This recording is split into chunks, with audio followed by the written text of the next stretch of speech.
Hi, this is the module Alarms within DataMiner Fundamentals.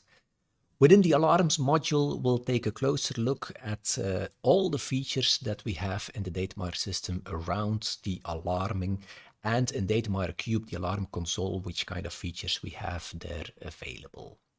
So there's a lot of things to talk about. We're going to take our time. It's a lengthy module, so bear with me, and we'll take it step by step to go through all of these things we need to cover here. What's on the menu? So first of all, we're going to take a closer look at the alarm console itself, how it looks like, how it behaves, what we can do with it. If you collapse it or hide it, actually the bar or footer always remains available there. So we're going to take a look at all the features in there. Then the columns, what kind of properties or fields are available on an alarm. And what can we do with alarms? The alarm management, like masking of alarms, for instance, that's a very popular one. And then we'll go through some more features, all kinds of goodies that are available in the alarm console. And we're going to wrap it up by playing a little bit with the alarm tab pages, adding some custom tab pages, and then also how to filter those custom tab pages. And there are some exercises available if you want to play with it as well. But we'll play with it during the demos here when we are going through it step by step, of course. We'll be using the Zine platform again, and mainly now our training system that we have available. So first things first, the alarm console itself, let's open it up and let's play around with it. What is it being used for? It's of course being used for managing all of the alarms, but not only active alarms, also history alarms can be consulted with it. So there we are able to see all the alarms that are coming in, to consult history alarms, but also manipulate the alarms with masking them, acknowledgement of alarms, all these kind of things will be popping up during this demo. So it's at the bottom of your DataMiner Cube, and you can open it up. So let's open up our training platform. Since my video is on the right hand side, I'll typically work this way so that you have everything nicely visible when I do some demos. So at the lower right hand side, we have this little arrow. If you open it up, it opens up the console, and you need to click it again to close it. Let me just show you. If I open up, for instance, a view or like a world map, if I open up this alarm console, it basically squeezes the screen real estate that is still available, because it remains open forever. There is also a possibility, if you want to have a quick peek at your alarm console, you can just click somewhere on your alarm bar or the footer, you could say. If you click on there, it opens up the alarm bar or the alarm console in front of your cards, which are open.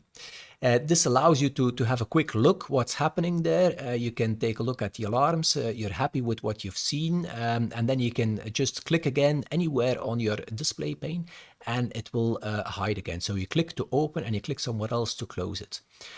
That's a quick peek you can do.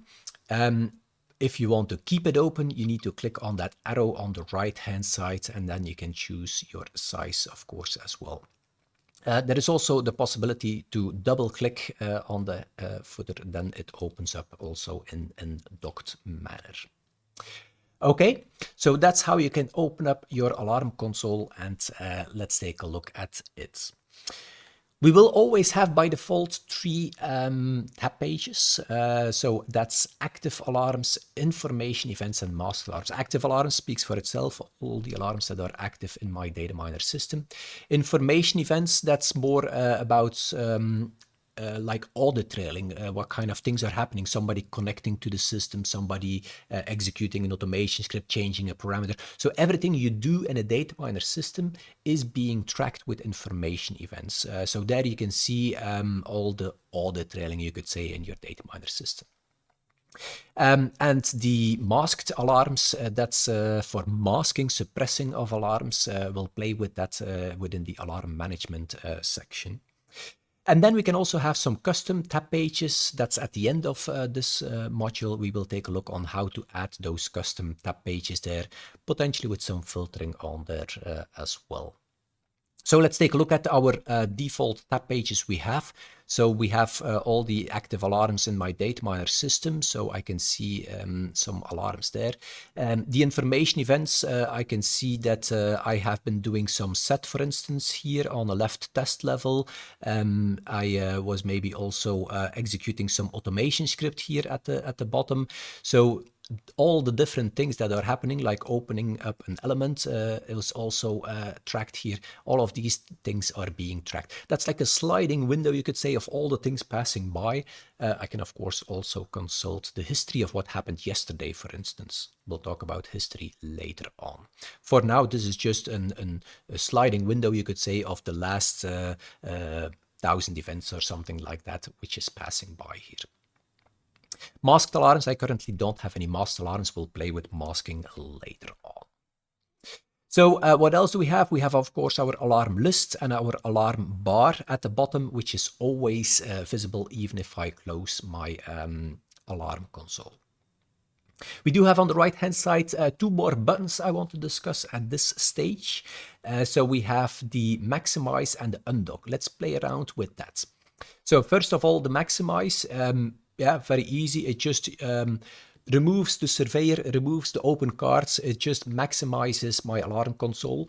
So if I'm only focused on alarms, I can maximize my alarm console and I just do alarm management, nothing else. I'm not interested in elements or views or whatever. I just do the full alarm management.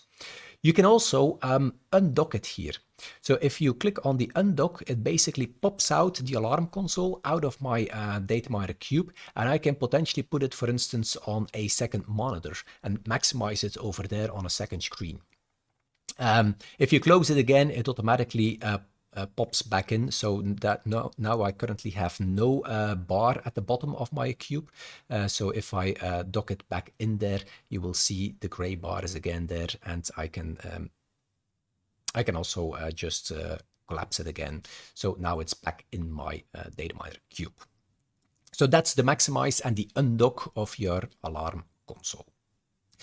Now you can also do a special undock, I could say, and that's not of the whole alarm console, but of one single tab page. So you can just drag a tab page out of it, and then you have an undocked tab page, and then you can do 2 things. You can dock it back to the alarm console, but you can also dock it to the workspace, to the card space, basically. Let's play around with that one, because that's a special thing, you could say. I will leave the 3 tab pages as they are, because I want to remain those active and play with it further down the road. Let's jump a little bit ahead. You can click on the plus sign to open up a new tab page. And for now, we're going to discuss all the details later on here. For now, I just go for show current, the first one there, active alarms, and then I have another active alarms tab page. So now I have 2 of them. So that's how you can easily add a new tab page, just to play with the tab pages at this stage. First of all, I can reorganize my tab pages by moving them left and right. So if we add more tab pages and I want to change the order, I can just drag and drop and drag them left and right. And they are being stored in my user settings. So if I close my cube session tomorrow, I log in again, I will see the same tab pages again as I have them here with the order that I defined. So I can drag left and right, but now I want to drag actually this tab page outside of my cube alarm console. So I was just dragging not left and right, but dragging up, and then I can just dock it again. Let me click on dock, then it's back in there. So let me do it again. I can move left and right, and if I move up, it pops out of it. If I click dock, it goes back. If I click close, it closes. The tab page is gone. But there is a special dock to workspace.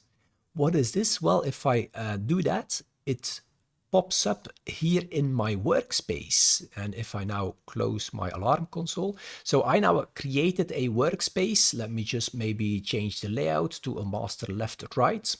And let's put the view maybe there. So I have now a view that I created with a visual world map there and the alarm console next to it. You can actually create any of these kind of workspaces with multiple of those alarm tab pages on there. I've honestly seen workspaces, because you can create and save a workspace here. I've seen workspaces with like probably like 10, 15 of those alarm tab pages on there.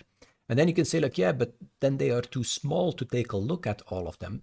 Indeed, but you see if something pops up in a different filter tab pages, if some alarms are popping up, and then you can just double click on the header bar, and it maximizes that card, and then you can select OK, double click again, and it goes back in on its position there. So that's how you can also create workspaces with tab pages in there. Okay, that being said, remember, you can undock your complete workspace alarm console, but you can also undock one tab page. One tab page, you can then, for instance, let me do it quickly again. You can also put that on a second monitor, or you can put that in a workspace as well. But I'll close it and I'll focus on the other tab pages now. So that's undocking. One more thing I want to say there on the alarm console positioning is there is also a panel on the right-hand side, the side panel as we call it, that you can show and hide.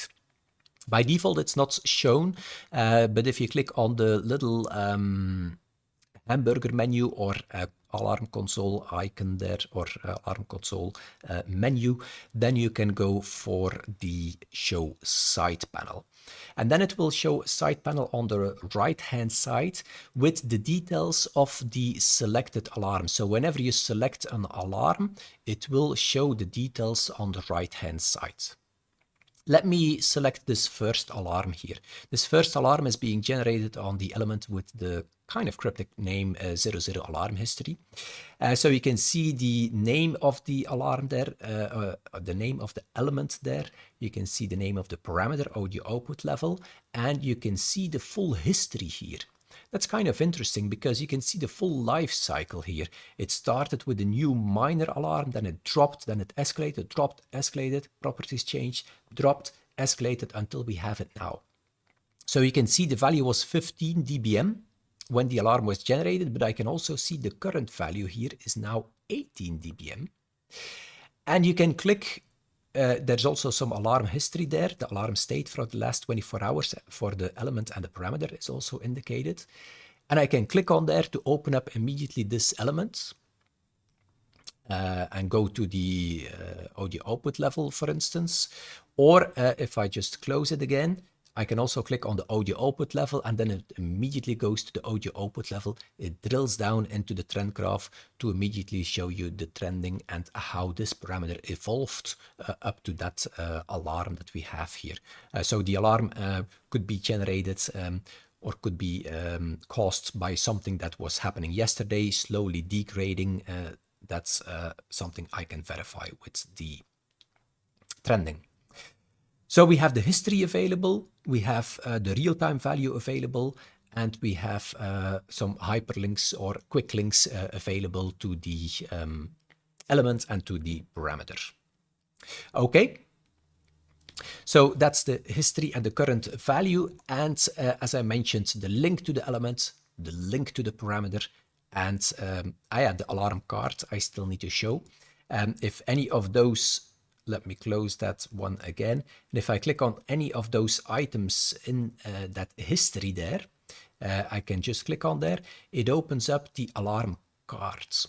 The alarm card is showing all the details it knows about that specific alarm. So we see it's an audio output alarm, and the current value is 18, and we can see the full history here. So it started today at 2 o'clock until now. And we have some history there. For each item, I can select the details there. So I can see the value when it was happening, the timing, etc. Can all be investigated. I can see the impact. So the element name, of course, but also in which views it is located. So that's also available. And also the properties of that alarm. So everything is available in there together with some actions at the bottom there, like masking the alarm, etc. We're going to take a closer look at masking alarms and taking ownership with the alarm management. So the alarm card is available from there. So you have 3 items: the element, the parameter, and the alarm itself, which are hyperlinked in the side panel. Okay, so that side panel remains open to conveniently give you the details of the selected alarm. As I've shown you the details, the impact and the properties, those 3 tab pages are here combined together for me because I had the screen real estate. They are next to each other. Depending on the screen real estate, they might show in tab pages as it is in the screenshot here. Okay. That was a little bit more about the alarm console, how to play around with that, the positioning, the undocking, and some of the features like the side panel we had. Now let's take a closer look at the alarm bar. The alarm bar, that's the bottom gray bar, which is always visible even if you close your alarm console. So if you even close your alarm console, we still have that gray bar there. So it shows me a summary of the active tab page that I have. So let's maybe open up again some nice view again, like our world map. Let me close the side panel again so that we have a default view. I have my active alarms. I have 70 active alarms. So if I hide this or close my alarm console, I can always see how many active alarms I have. If I click on there, if I go to information events, I can see how many information events I currently have. If I close it, it remains the information events. So be aware your selected tab page is also the summary that I will see whenever I close my alarm console. Be aware of that. And then conveniently, there is some nice summary with the different severities, how many criticals, majors, minors, and warnings I have, and they are hyperlinked. Very convenient. Let's play around with that. I have 55 criticals, 1 click of a button, and I have all of them. 4 majors, 1 click of a button, I have all of them. 4 minors and 7 warnings. So you can just click on there to have all of them just by a click of a button. Now, if you want to have all alarms again, you click on the left-hand side, just on all alarms again, or you will actually see if I click on any of those quick severity filters there, it will type here in our quick filter, severity column major. So on the very right-hand side there, severity column major is highlighted there, or is indicated there. So major, if I go to warning, it just says severity warning. Major, severity major. So it just types whatever I have there as a filter selected, it types it into the filter. So if I want to clear the filter, I can also click on this clear, then the filter is gone again. So this clicking on one of those severities is actually just populating the quick filter, and we'll play with that quick filter in just a second now. So that quick filter is a very powerful filter because if you have lots of alarms and you quickly want to filter something, that's the first thing you'll do. You put the focus in there, you type something, and it filters on any of the columns. So you can filter on parts of your element name or parts of the parameter, the value even, or other things like the services column that are in there. So any kind of keyword, you can quickly type it in there and filter. Now the blue background is indicating that it is filtering. That's always a little bit in the DataMiner system happening so that you clearly see that you are not looking at the full alarm list or the full list. Also with the elements, for instance, we had the same thing. So if I type something like server, for instance, it will find all kinds of things with server there, all the elements with server name in there. Or if I say critical, it will find critical alarms in there. Or if I say major, it has some major alarms in there. So you can also filter on these things. but let me check if I can do something like minor, for instance. What is going to happen now? I can see that if I filter on minor, it actually shows me also this critical alarm. Why is that? Well, you can see that the filtering or where it finds the match with the highlighting here. So you can see some minors there, but here we can also see that it was, this critical alarm was escalated from minor. Yeah, indeed. So that's why it's also showing up, but that was not really what I wanted. So therefore, you will see if I start typing minor again, it gives me a suggestion, and it gives me a suggestion with the full minor, but also minor high, minor low, escalated from minor, or, and that's the special one I want to mention here, severity column minor. So it means it's only going to search for minor within the severity column. And if I select that one, now it will only search for severity in that column. And if there is somewhere else a minor specified, it will not filter. So that's why you can easily filter, or that's how you can easily filter within a certain column. So it searches across columns, except if you prepend the column name in the searching, then you can just... so also the same thing you could do, for instance, oh, that was a double click. If you would go for... not sure if I have a good example here, but if I would go for alarm, it still shows a lot of things, but I only want to have something which is with the element name in there. So then I would need to prepend element name. Oh, it was also already giving me some suggestions. Element name, colon alarm. So now I have element name colon alarm. So it will only look for alarm somewhere in the element name, not in the other fields. Like for instance, alarm type typically has alarm in there as well. So you can do that on any column as I shown here. Now, one thing I also want to show you in that quick filter, to quickly have a keyword in there, you can actually just move your mouse over any of the items, and if you press and hold Control, you will see that actually the keywords are being highlighted. So now I press and hold my Control key. If I leave my Control key, nothing happens, but if I press and hold my Control key, you can see the highlight. So if I say audio, it will now search for everything with audio because it's adding that in the quick filter there. So that's how you can quickly add it, but also remove it. So if I Control click again, it's removed again. So also critical, you could do like that, for instance, or critical audio, for instance, all the audios that are critical. So that's how you can easily also just hold Control and do a couple of clicks to quickly filter on something. That's a quick shortcut, you could say. The quick filter, it's a very convenient feature, and it's a very popular one. It's going to help you out a lot, especially when you have lots of alarms. This is very convenient.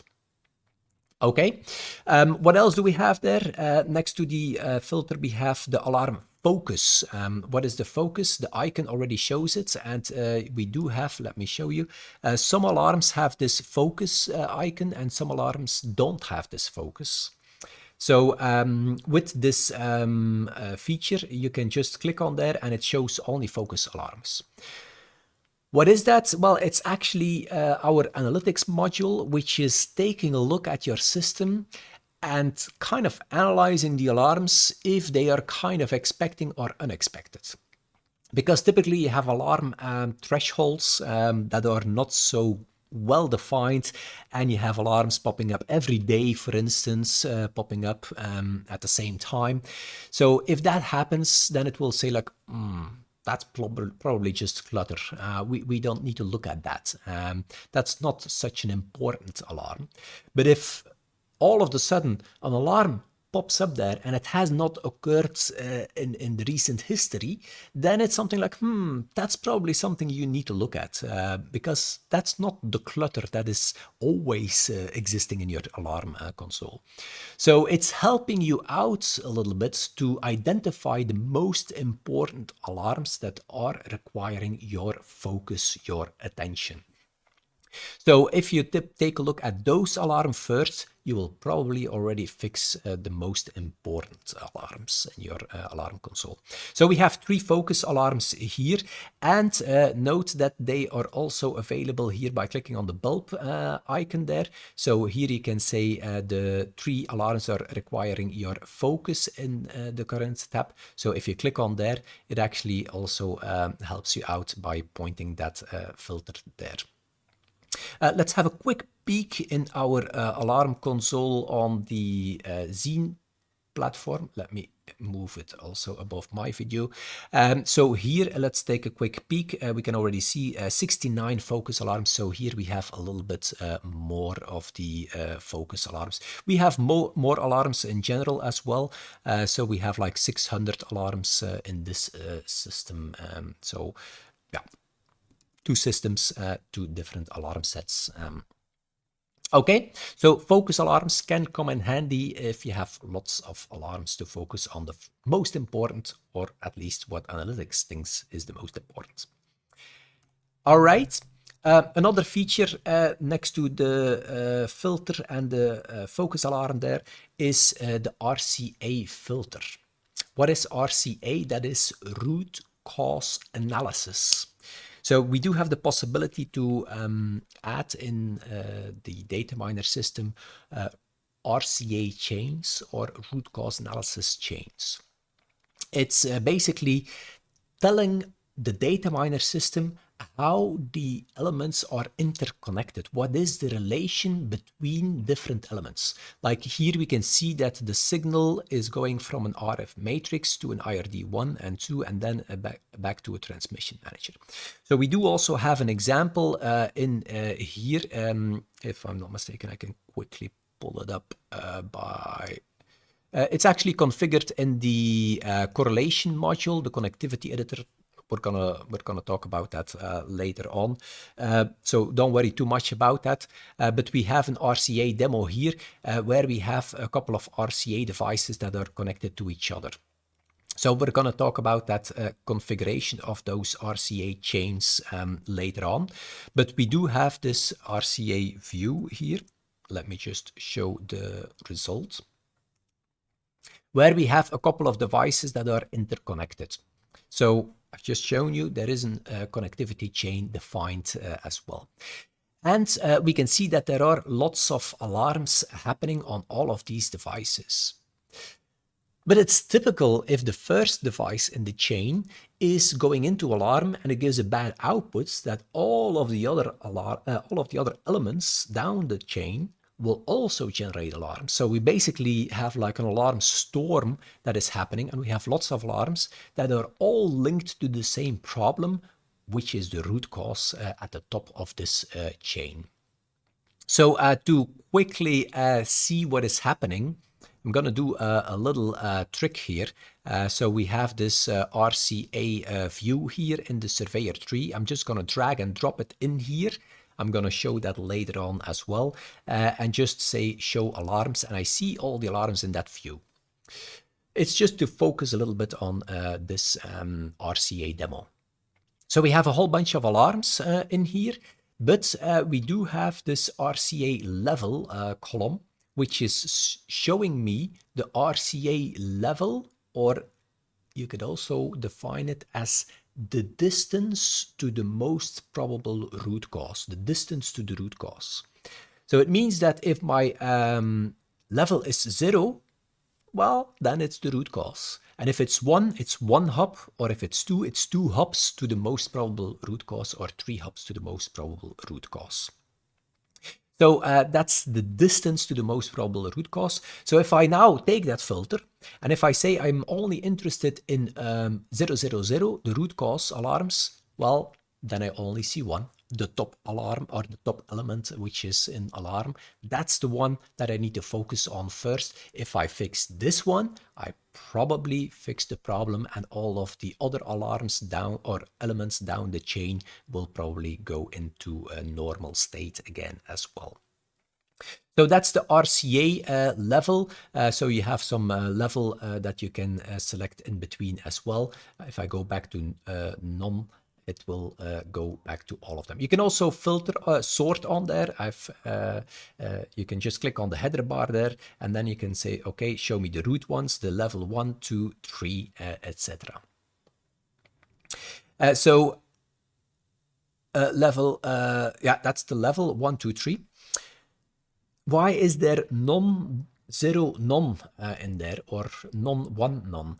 Well, you actually have a root cause level on different levels. You have it on a service level, on an element level, and on a parameter level. We here defined a root cause between elements. So at the element level, the middle one is populated. It is also possible to define a root cause analysis inside an element, because if the input parameter is in alarm, all the processing parameters and the output parameter will go into alarm as well. So even inside the device or inside an element, it might be useful to define an RCA chain and to make sure that you can focus on the root cause easy with defining those levels. So remember, service RCA, element RCA, parameter RCA, 3 levels. Here we have one defined, the element level, as indicated in this topology chain. Okay, so that's the RCA chain. So also here we have a demo with 0, 1, and 2. So we can filter on 0, and then it only shows the ones with a RCA level 0, and all the other clutter or consequence alarms are gone or taken away from my UI.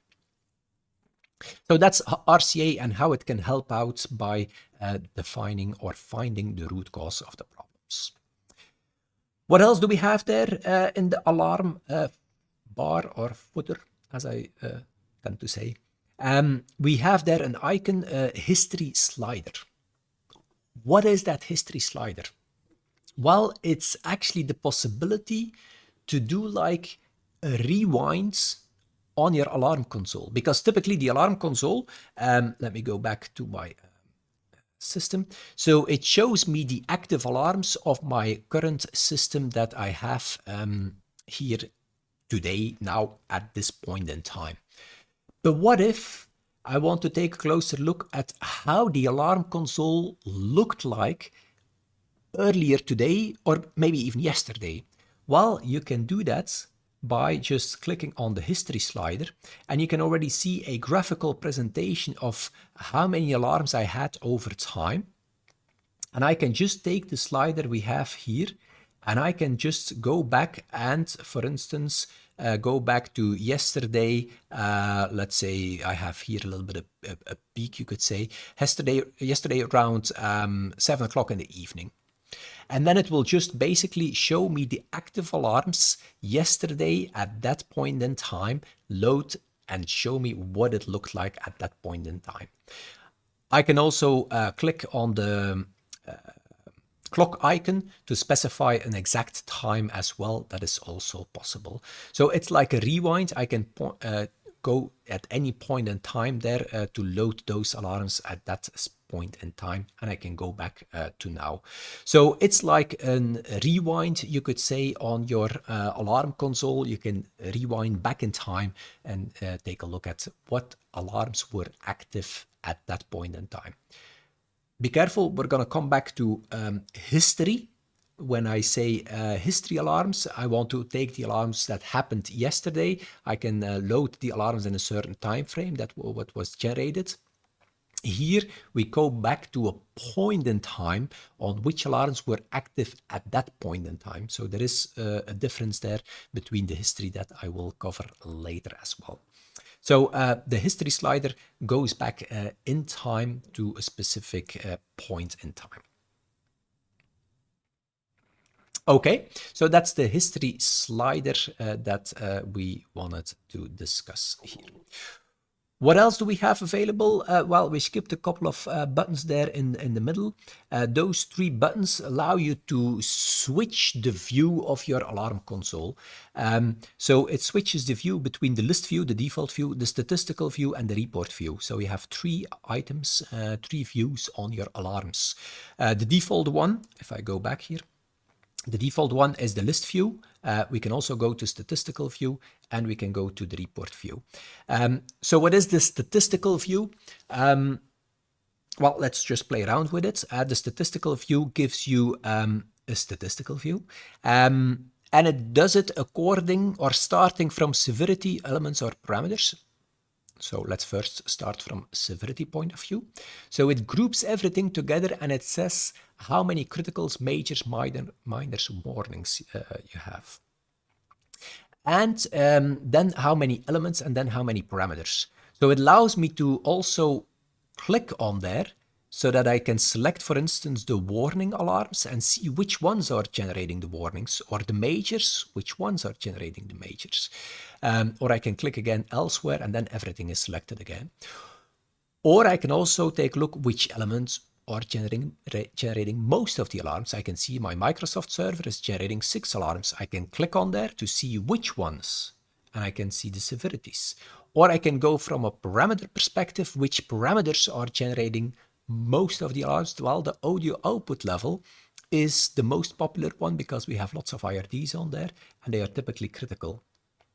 So it helps you to analyze the most popular alarms, you could say, in terms of which parameters are generating a lot of alarms, and maybe I need to refine the alarm thresholds, which elements are generating most of the alarms, and which severities are generating most of the alarms. And each time I can just select and go there to see a little bit of like a drill down, you could say. Now, be aware that you can just right-click on any of the alarms or any of the items, severities, parameters, elements, whatever, and just right-click and say Show Alarms, and then it will do the necessary filtering, the quick filtering. For instance, in this case, I said I wanted to see those 6 alarms that are active on that Microsoft platform. So that allows you to quickly analyze your alarm console. Let me just quickly show it on our Zine platform. We have a little bit more alarms here. So if I go to the statistical view, we can see a little bit more like, oh, this energy element generates lots of alarms. The parameter energy consumption. So maybe I need to revise those alarm thresholds of that element and those parameters on that element. So that's some quick analysis I can do. Okay, so that's the statistical view that you have with the tab pages and the alarm bars showing alarms as well. Okay, the next one is the report view, and the report view allows you to view more report bars or graphs or 24-hour timelines of each element or each parameter. So let's take a look at that. Let's first look at it on our training platform. If we go, so we switch between the list, the statistical view, or the reports view. So the reports view, we can see some alarm bars, and we can see that this one had some more green period there.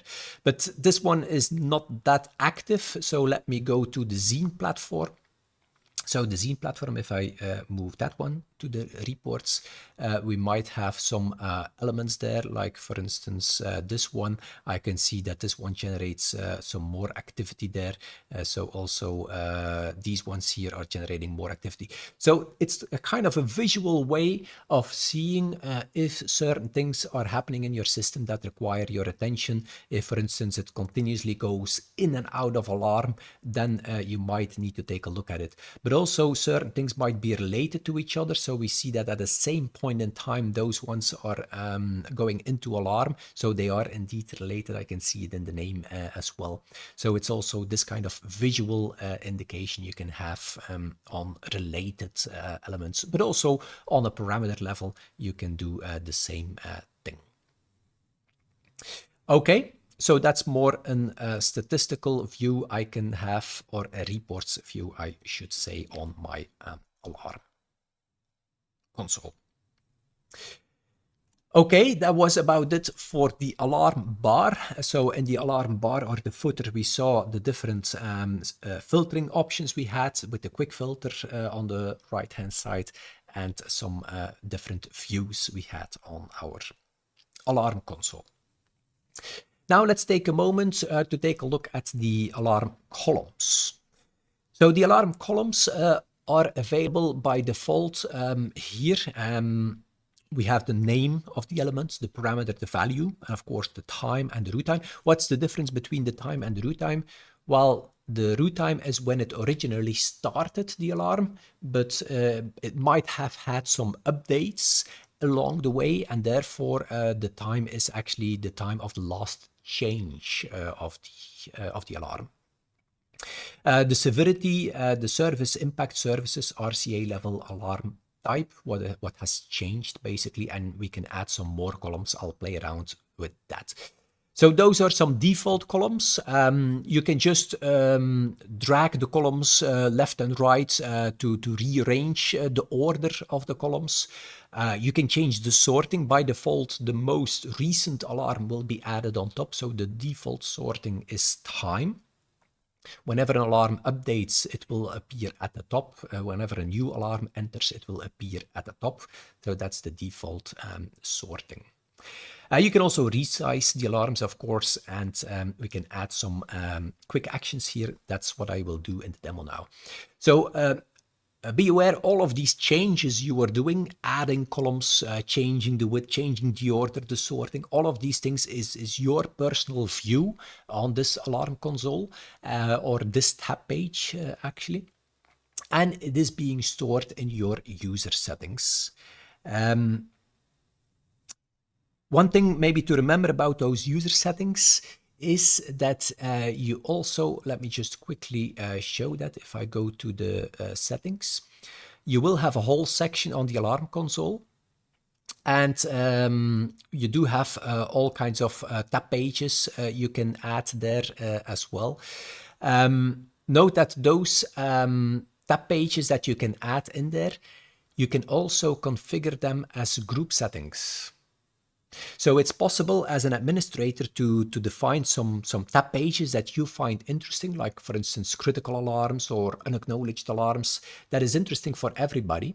Well, that means that you can actually go to group settings and say, for instance, for my operators or my technicians or administrators, I can define some settings, open up those settings and define those alarm tab pages that they need to see and add more tab pages in there. With the columns and everything on there. So remember that this is possible. I'm not going to do it now.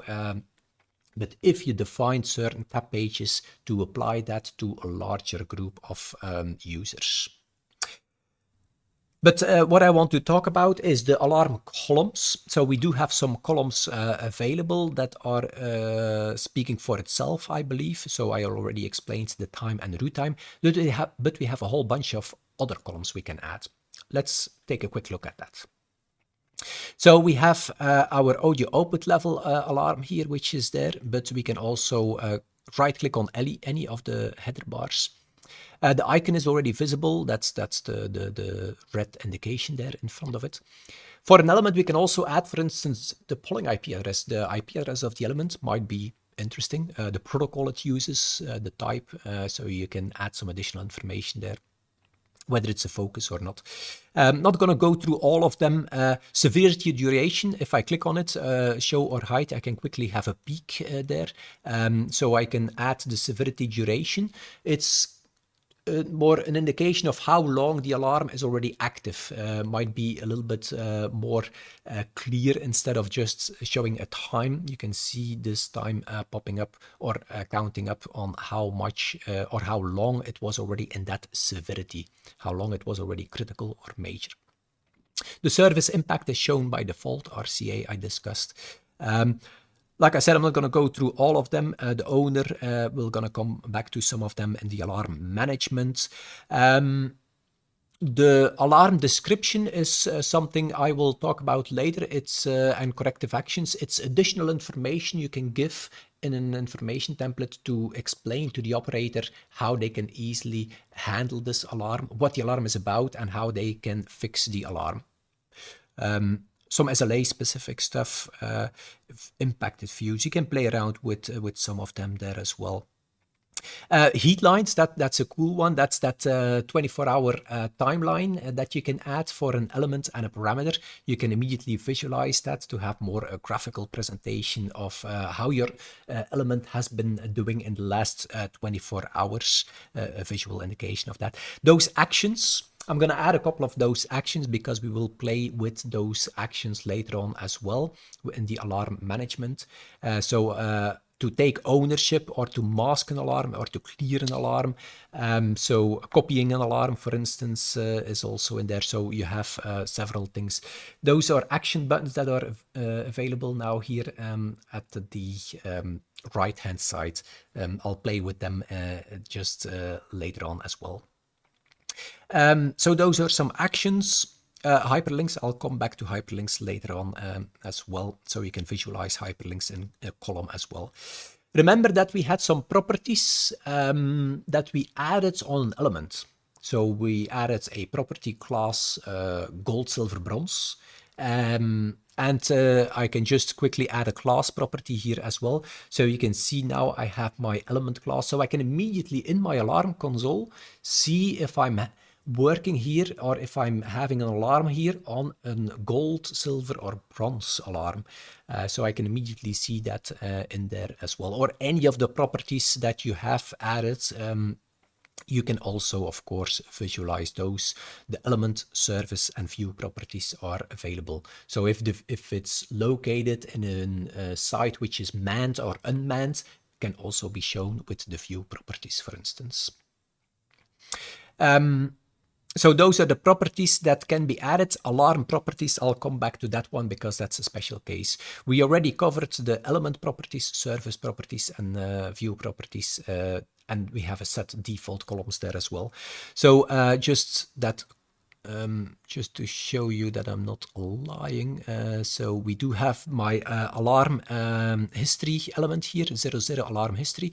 So this element indeed has the class gold, silver, bronze. Remember, right click properties, the custom, we have that class property. If I click on the edits, you will see that this one, this property has been made available for alarm filtering.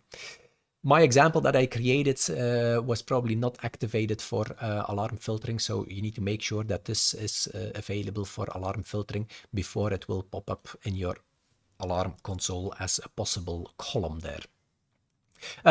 Note, you can also change the column name, so if you want to rename this to something more meaningful, it says by default element.class to indicate that it's an element property, but you can change that as well if you want. Okay, so that's how you can easily add more columns. Yeah, those action ones. The masking, the ownership, I'll talk about ownership later on. So we can mask an alarm, we can clear an alarm. That's alarm management coming up later. And you can also copy the full alarm here now as well with some of those action buttons in here, which is kind of convenient. Okay. So that's how you can customize the view. You can add more columns. You can remove columns as you wish. One small little additional setting I want to mention here quickly. Since you might have quite a lot of columns, it will automatically make sure that everything remains within your view. So if I make this one, the value, a little bit wider, you can see that it kind of squeezes the other columns. That's the autofill that is happening. There is a setting to disable this in the settings in the alarm console. Display horizontal scroll bar, if you would apply that one, then if I now come back and I make it wider, you can see there will be a horizontal scroll bar, and now I can basically need to move left and right to see everything. Yeah, not sure if that is something you might like or prefer, but I just want to mention that it is available there. I'm going to leave it on the default, which is auto sizing.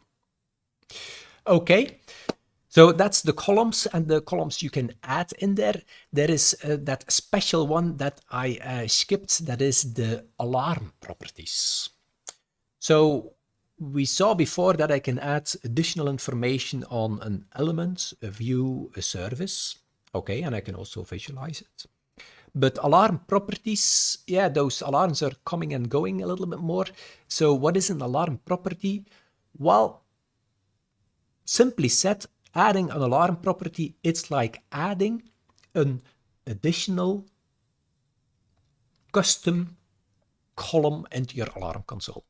So it's like saying, I want to add something extra there, a column, and I want to be able to specify something in there that I want to define. And whenever an alarm pops up, it will pop up there with nothing in there for now. And then I can click on the pencil icon and I can change that value. I can also right click, go to properties of the alarm and fill it in the pop-up. So we have the same pop-up as our element properties and service and view properties.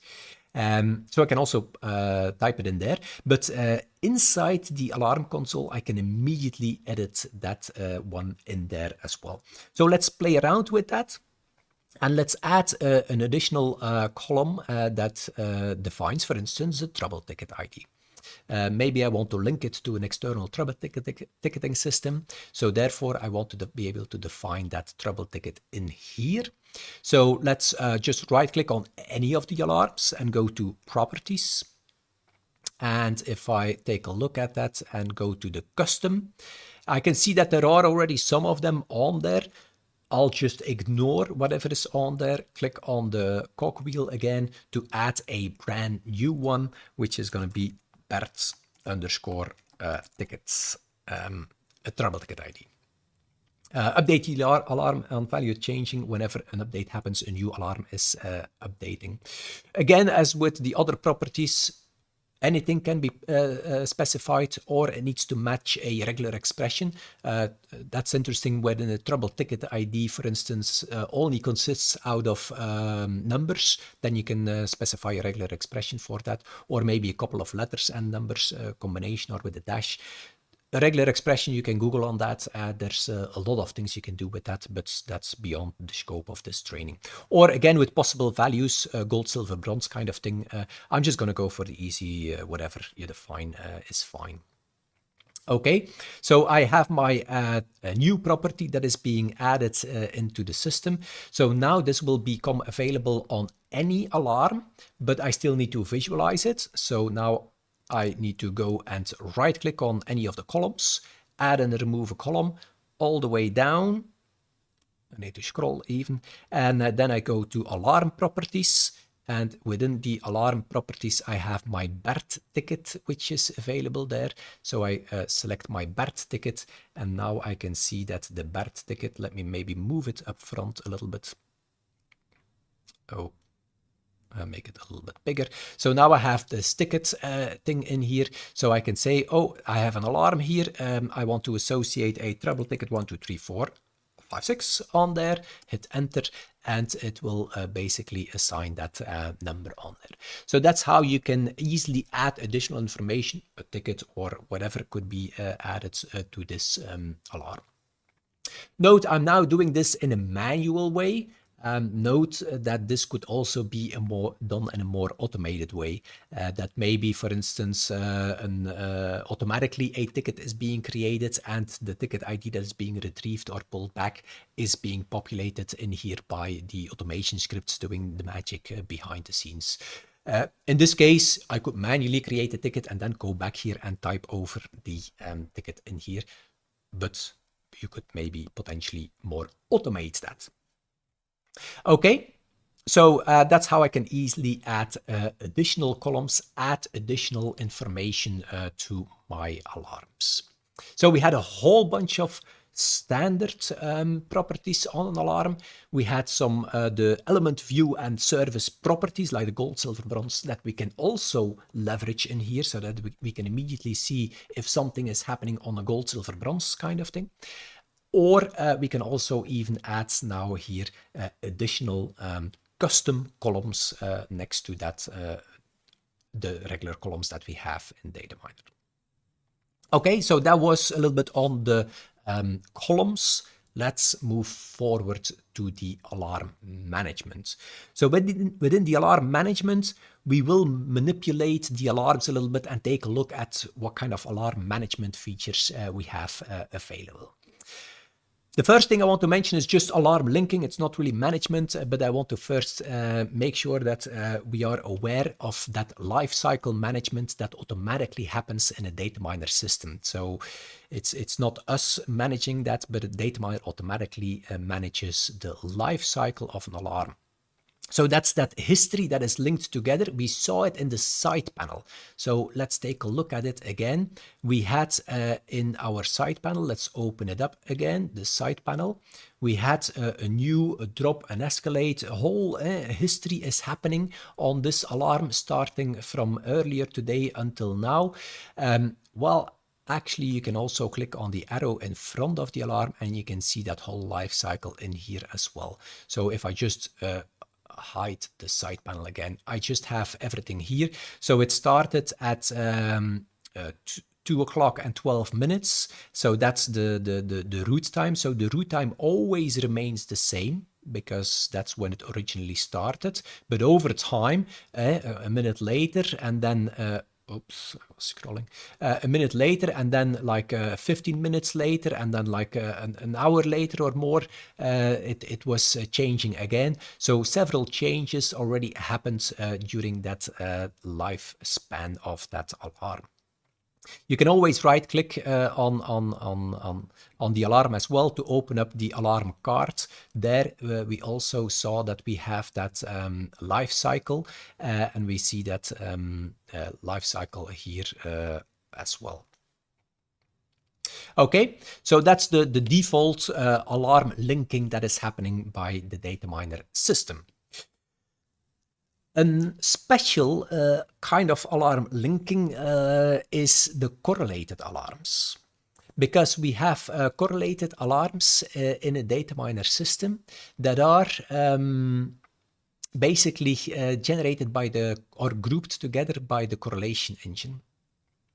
So the correlation engine, we saw already that we have the root cause analysis, the connectivity chains available.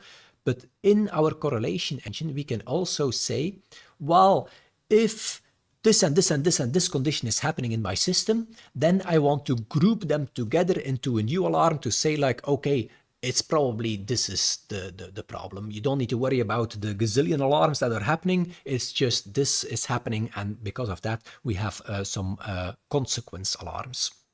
So that's the correlation sources, and we do have an example on here as well.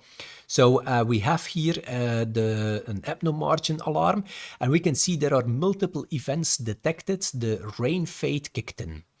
And if we open it up, or if we take a look at the side panel, that's the same thing. If we open up the side panel again, so we see those correlation sources there, or we open up the alarm, we see those actual alarms. So we just see that there are a couple of receivers, 1, 2, 3, 4, 5 receivers that are all having a problem with the reception. So therefore we said like, yeah, because everything on that side suddenly goes into alarm in a short period of time, there is probably just a rain fade happening. So therefore we help the operator a little bit by grouping all of these things together into a possible rain fade event that we detected here. So that's the correlation kicking in, showing those alarms together. That's the correlation tracking that we have here. Let me disable the side panel again. Okay, so a new correlated alarm overarching a bunch of other alarms, grouping them together to make it more meaningful for the operator and consolidate a little bit all these individual alarms. Okay, Alarm ownership, that's the real first one where we can manipulate a little bit the alarms, that is taking ownership. Yeah, let's just play around with it. As you see in the slides, you can just, let me take this first one, for instance. We can just right click on there and we can go to take ownership. So that's in the right click available. We can take ownership. Well, before I click on there, on the very right hand side, we can see that the owner is currently system. So everything is just generated by the system. There are no owners yet. So if I take the ownership, I can add a motivation in here. I'm gonna leave it empty and just take ownership. And now I can see that my name is next to the owner, or is in the owner column there. And you can see that there is also already an icon there that indicates that this ownership has been taken. So now it's acknowledged and it's owned by Bert. And I will take care of this problem. I indicated basically to the other people in working with the system, like, don't worry about this one. I'm looking at it, I have it under control, it's acknowledged by me, and I will further investigate and handle this alarm. So everybody knows that I'm working on it and it's acknowledged. Now, if I want to release the ownership again, that is possible. I'm not able to fix it. I can just right click and release the ownership again. Maybe some motivation needs to be added there and I can release the ownership. Then it's again unresolved and assigned to the system. Well, since we added this action button, you can actually just click on the action button to do that. And if you do that, it will do it faster, but because if I click, it immediately does it without giving the intermediate pop-up there.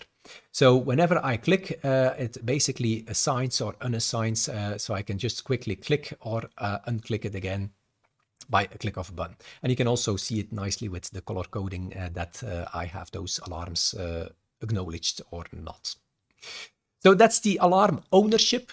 So it allows you to make sure that other people are aware that this problem has been picked up by somebody. If we have multiple people working on the alarm console, it might be convenient to see like, okay, oh, this alarm, this colleague is working on it.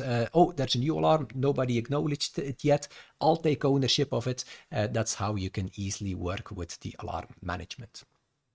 There is one special thing that I want to mention here at the bottom, the alarm blinking. We don't have it active on our system because it's a kind of a system setting that needs to be activated. But if you activate it, it means that whenever an alarm pops up in my DataMiner system, it will be blinking. Blinking, and you can define the frequency. It's like you define how long it's blinking and unblinking, blinking and unblinking. So it's blinking. And basically it would do that for every alarm in the alarm console. And it would also even do that for the views, the bubble up, the element would be blinking and the view would be blinking and you would be blinking all over the place until I would take the ownership, then this alarm would become steady. So it basically allows you to say like, okay, I want that my system, that every alarm in my system is owned by somebody. And if everything is owned, then the blinking stops. There's no more flashing anymore. And then I know, oh, I know, for instance, I have some critical situations happening. There are some alarms in Europe and Asia and in different continents, but it's not blinking. So I know that somebody took ownership and they are working on it. So that's important for me to know. If it's steady, it's good. But as soon as a new alarm would pop up in Europe, I would be able to drill down into Europe. I would be able to see, oh, it's Brussels, and I can take ownership. And as soon as I take ownership, the blinking stops again. So that allows you to make that distinction between alarms that are already handled or in the process of being handled and new alarms popping up that are blinking. It's not active on this demo system because if you enable it, you need to, of course, work with ownership. And since this is a demo system, this would be blinking all over the place all the time. So therefore, it's not activated. But think about it. If you use the alarm ownership, you can combine it with the blinking. So blinking is a feature that is possible in the alarm management. We also, the unreleased or released the ownership, so then it marks it as unresolved. I've already done that. Yeah, one more thing is that we do have that force unrelease or force release ownership. So whenever somebody would go home and he forgot to release the ownership, you can still, as an administrator or a super administrator, you can still force that release ownership as well to make sure that somebody else can pick it up in his place for or their place. Okay, probably a more interesting and a more popular feature is masking. This one is often being used because it's very powerful as well. It's very easy and powerful. You can just take any of the alarms, right click on it and go for mask alarm, and it suppresses it. It moves it away. It's out of the way. It will be removed from the active alarms tab page, and it will be moved to the mask tab page. I'll immediately show that in a demo. So it's gone. I no longer see it. And that's the great thing about masking an alarm. It really moves it away to another tab page, and you don't have to worry about it anymore. Now, before I do it, there are 3 options that are available for the masking.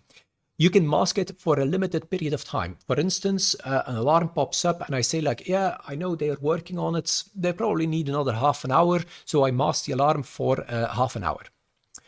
Or I can say until unmasking, that's basically forever, until I come back here and I manually unmask it again. I don't know the end time of that that maintenance work yet. Maybe an hour, maybe 2 hours. I'll come back to it. So I'll do it until I unmask it again. So forever. Or the last option is until cleared. So whenever it becomes normal, it automatically unclears and goes back to the active, well, not active alarms, it unmasks. And then if it would pop up the next time, it would be an active alarm again. So let me play around with that. So I have my alarm here. Let me double click to open up my element as well. So I have my element so that I can play with or let me just play. Oh yeah, I can play with that one. So if I mask it, I can mask the alarm. Mask, yeah. First of all, it's asking me if I want to mask this alarm only or the whole element. I'll come back to the whole element. I'm just talking about this alarm only. So you will see, there's another one here on this system. If I want to mask something, it is possible to define a mask motivation. You can look it up in our docs. So it is an additional thing that you can add in there that allows you to say like, okay, everybody that masks something must define why they are masking it. And in this case, I define that there are 2 possible options. Which options and how many options, that's up to you. You can configure that in the mask motivation settings. So in this case, there are 2 options, and that's the sentence I defined in my settings: because I cannot fix it or because it's not urgent. And everybody that masks something needs to choose one of the 2 options there. So I can say, for instance, because I cannot fix it, and then I'm here at my 3 options. So I can go for a limited time, and I can say for 10 minutes and say mask. And now this alarm is disappearing. It's no longer there, and it's actually moved to the masked alarms there. So now it's there, and it's hidden away. You can also see it on the data display. In the data display, you can see that this parameter is now suddenly purple. That's the color for masking, and my element became green again. So this alarm is completely being ignored. This parameter is completely being ignored. And I can, for instance, go to a normal value like 6. Now you can see the alarm is normal again, but it remains masked because I set for 10 minutes.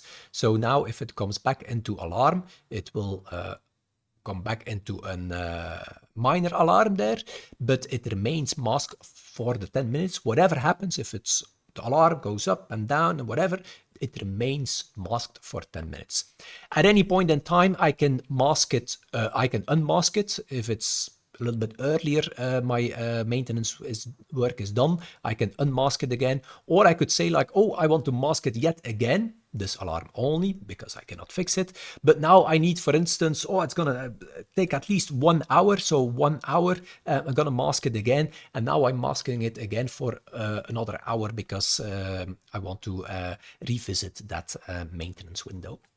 So you can also still change your masking behavior afterwards by masking it again. If I unmask it, then I potentially need to give some motivation there, and I unmask it, and then it moves again, and it becomes an active alarm again, and my element goes into alarm again. So whenever I unmask, everything becomes normal again. Okay, so very popular.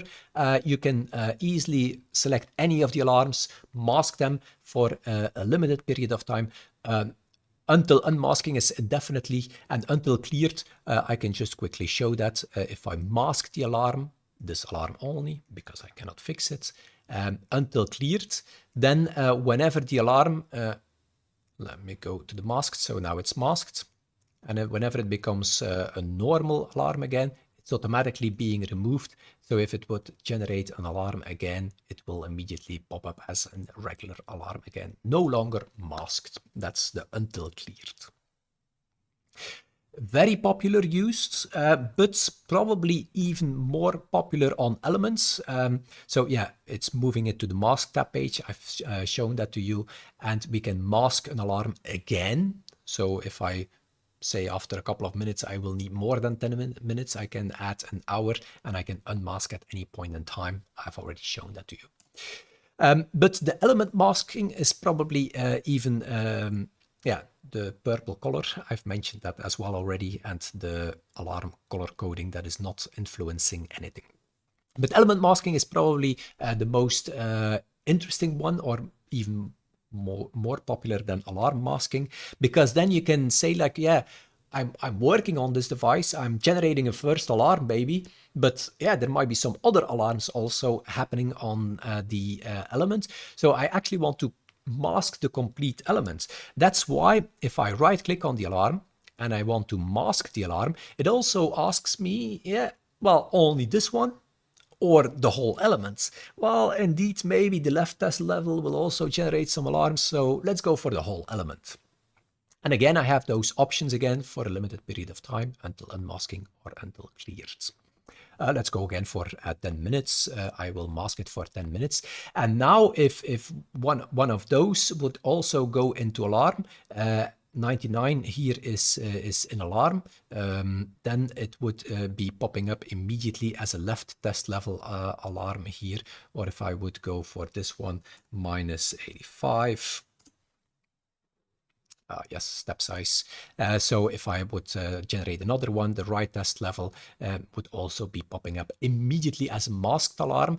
And you can, well, I cannot see, but the bubble up in the tree structure would also remain green. But I have some other alarms on the RCA devices. Maybe I can quickly just stop those alarms for a second. State stopped. Just to show that to you. So you can see that my element has clearly some alarms here. They are here in the mask tab page, but since they are all suppressed, the whole view is even in a normal state, because it is completely suppressing everything what is happening for the next 10 minutes. Be aware, after 10 minutes, it will take all of the alarms and they will go back to the normal state. So if you want to change, you want to say like, oh, I need some more time, you can also right click on the element inside the surveyor and there say mask again. Oh, limited period of time, I will need probably like 3 hours for this one, so I'll need some more time. Or I can also say, oh, let's do indefinitely mask until unmasking. That's indefinitely mask it just until I come back to it. At any point in time, I can, of course, unmask the element with a motivation. I can unmask it. And all of the alarms will immediately pop up again in the active alarms and impact my severity of my whole system again. Now, if you are aware that you will need to do some maintenance work, then it might be better to, of course, generate the alarms before you start working. If everything is normal, let's go back to 0 and let's go back to 0. So if my element is normal, I don't have to wait until an alarm is there. If I know, oh, I will be working on this element, first right click on it, mask, say like until unmasking or for a period of time. First mask it, now do your work, generate the alarms, because now if I generate an alarm, I will never worry an operator. An operator won't even see it. The alarms are not popping up here, they are hidden away a little bit, you could say on the mask tab page, popping up there. So that's the way I should work, of course, that I first mask my elements before I generate the alarms, if I know upfront that I will be generating some alarms during some maintenance work. All right, so that's a little bit on the masking. So you can see also here that this element is not impacting this view because it might have some alarms, but everything is masked. Very popular feature in the alarm console. Now, there is also some commenting. You can add some comments. While we were adding some, doing some actions like masking or taking ownership, we were each time invited to add some motivation or to add some comments. While those comments will also be appearing into that comments field, so you can view the comments. But nevertheless, if you are just working on an element and or on an alarm, and you want to add some comments on there, so I generate an alarm, and during the masking, let me just show you that this alarm for a limited period of time. So a test mask, that's a motivation that I add now, or a motivation for my masking.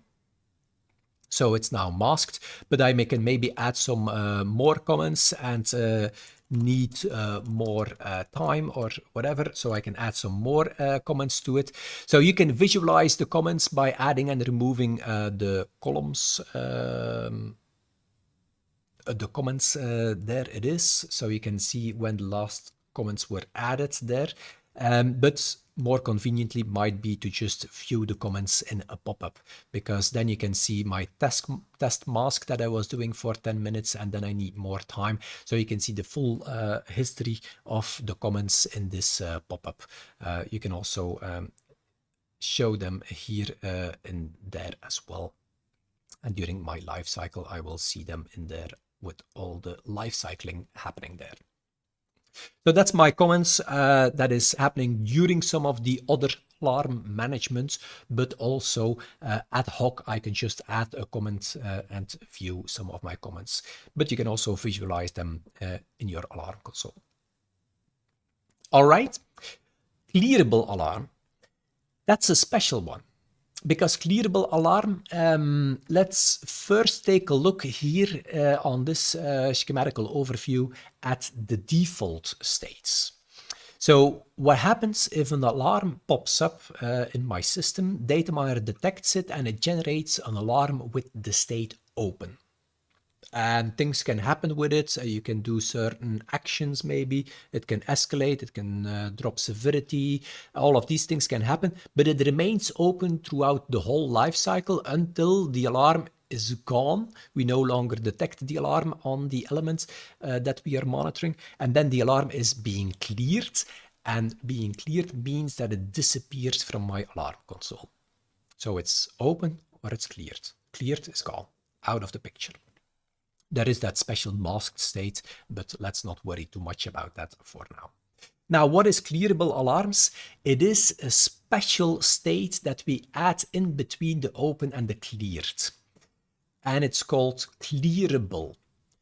So the clearable alarms, it means that DataMiner, if it no longer detects the problem, the signal is back okay. It will not clear the alarm so that it's removed, but it will become a clearable alarm, and it will remain in my alarm console as a green clearable normal alarm forever, until an operator manually picks it up and says like, okay, I looked at it, now I clear it, and now it's gone. So it makes sure that even if my signal was bad for a very short period of time, or while I was getting a coffee, it will pop up the alarm and it will not completely disappear in a cleared state and be gone, but it will be there still as a clearable alarm. If I come back with my coffee, I will see in my alarm console like, oh, there's a green alarm, something happened while I was gone. I will be able to open it up, see what happens, and then I can further maybe investigate certain things if needed and say like, okay, now I'm happy. I can right click and I can remove the selected cleared alarm or all the cleared alarms. So I manually enforce that every single alarm that happens in a DataMiner system must be looked at by somebody. Doesn't matter who it is. Any operator can just log in and clear the alarm, but somebody needs to verify it and needs to clear it. And of course, if it's being cleared, that person, his name will be identified on that alarm as he cleared the alarm. So that's clearable alarms. Note that we don't really have the clearable feature active on our demo system here. Because otherwise all the alarms that are continuously being generated would remain there forever. I still have some masking still happening here, unmask.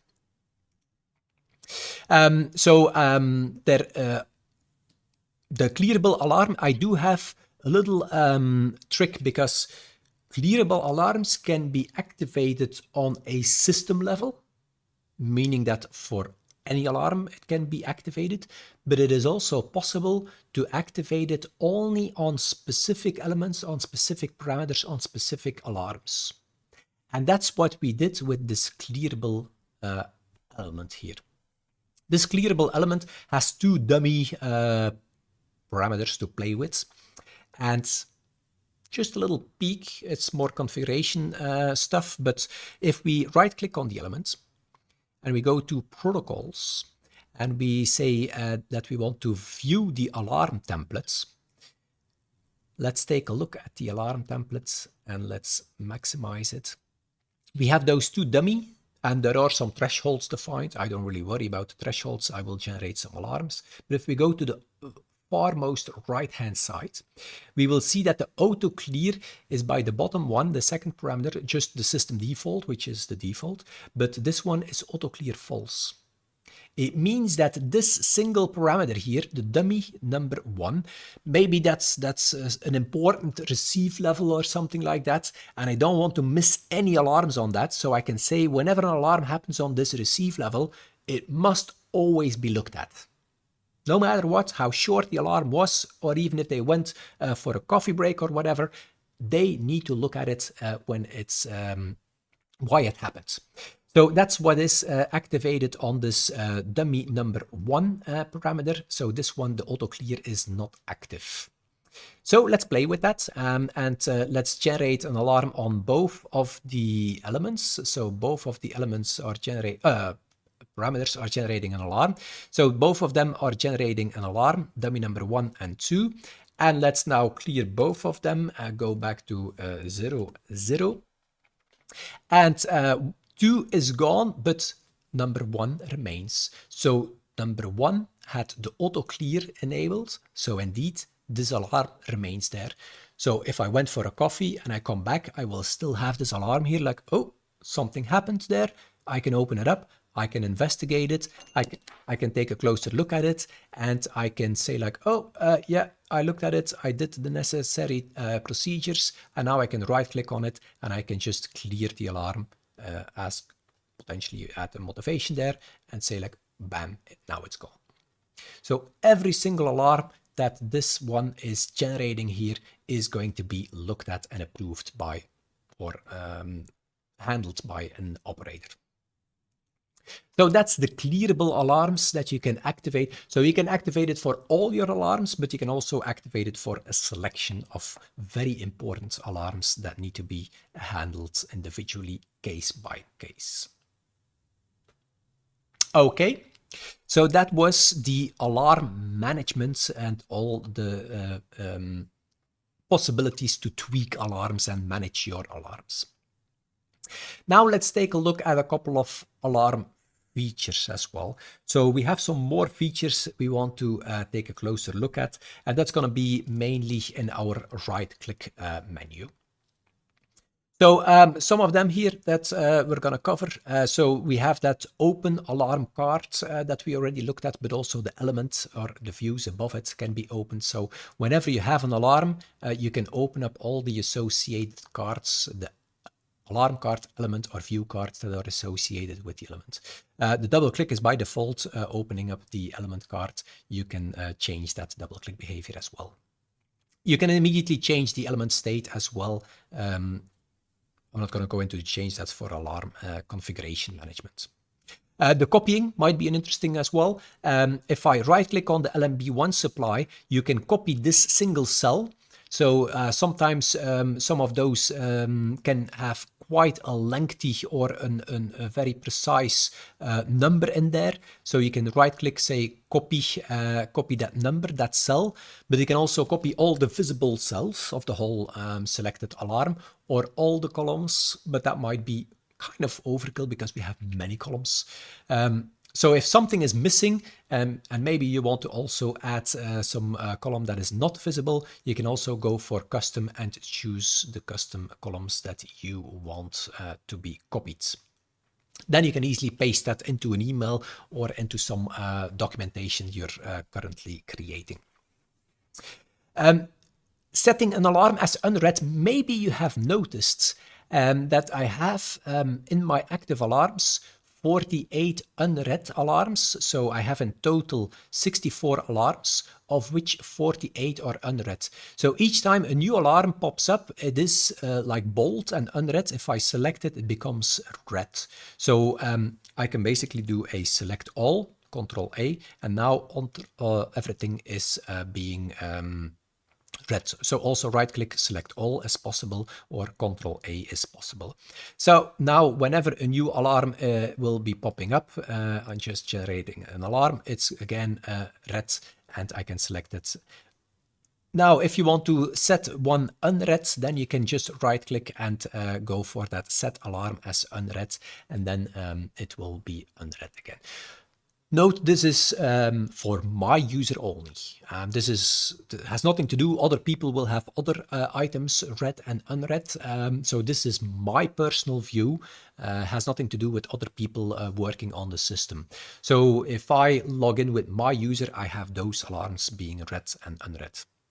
So if now I have everything read. If I log out and tomorrow I log in again, I will see which ones are being the new ones for my perspective, which ones are unread for me. So that's the read unread feature that is available there. The view connectivity. So we were playing around with those RCA elements. So let's use the quick filter to have some RCA elements popping. Not RCQ, RCA elements popping up. So if I want to view that connectivity, I know the RCA level is 1, 2, 3, but if I want to take a look, 3, where is that number 3 in the connectivity chain? I can right click on it, view the connectivity, and it's going to load my connectivity in the connectivity viewer here. I right clicked on the RCA device F. So the F device is indicated, highlighted in yellow. So this one is yellow. It says level 3. Well, actually be aware that there are 2 paths to the top. You have 1, 2, 3 indeed. So it takes the shortest path.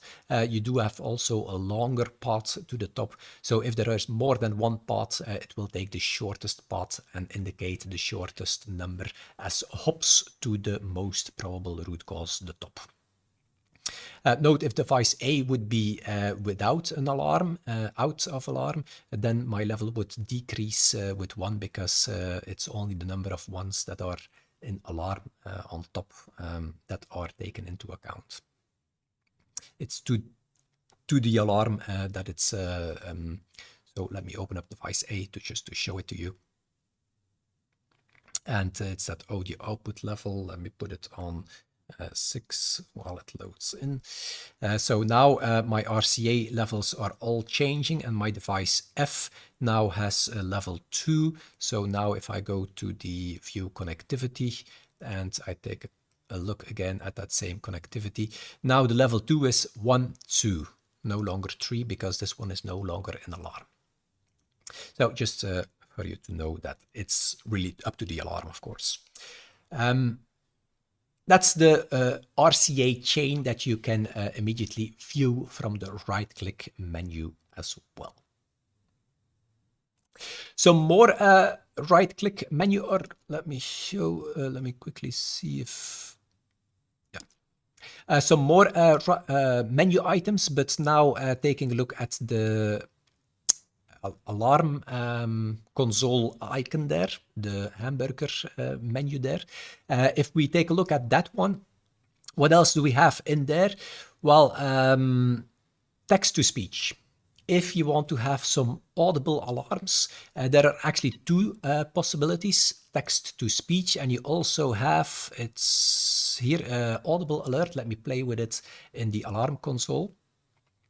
Let me clear the alarms and let me go back to my alarm history elements, and let's play around again with maybe this left test level.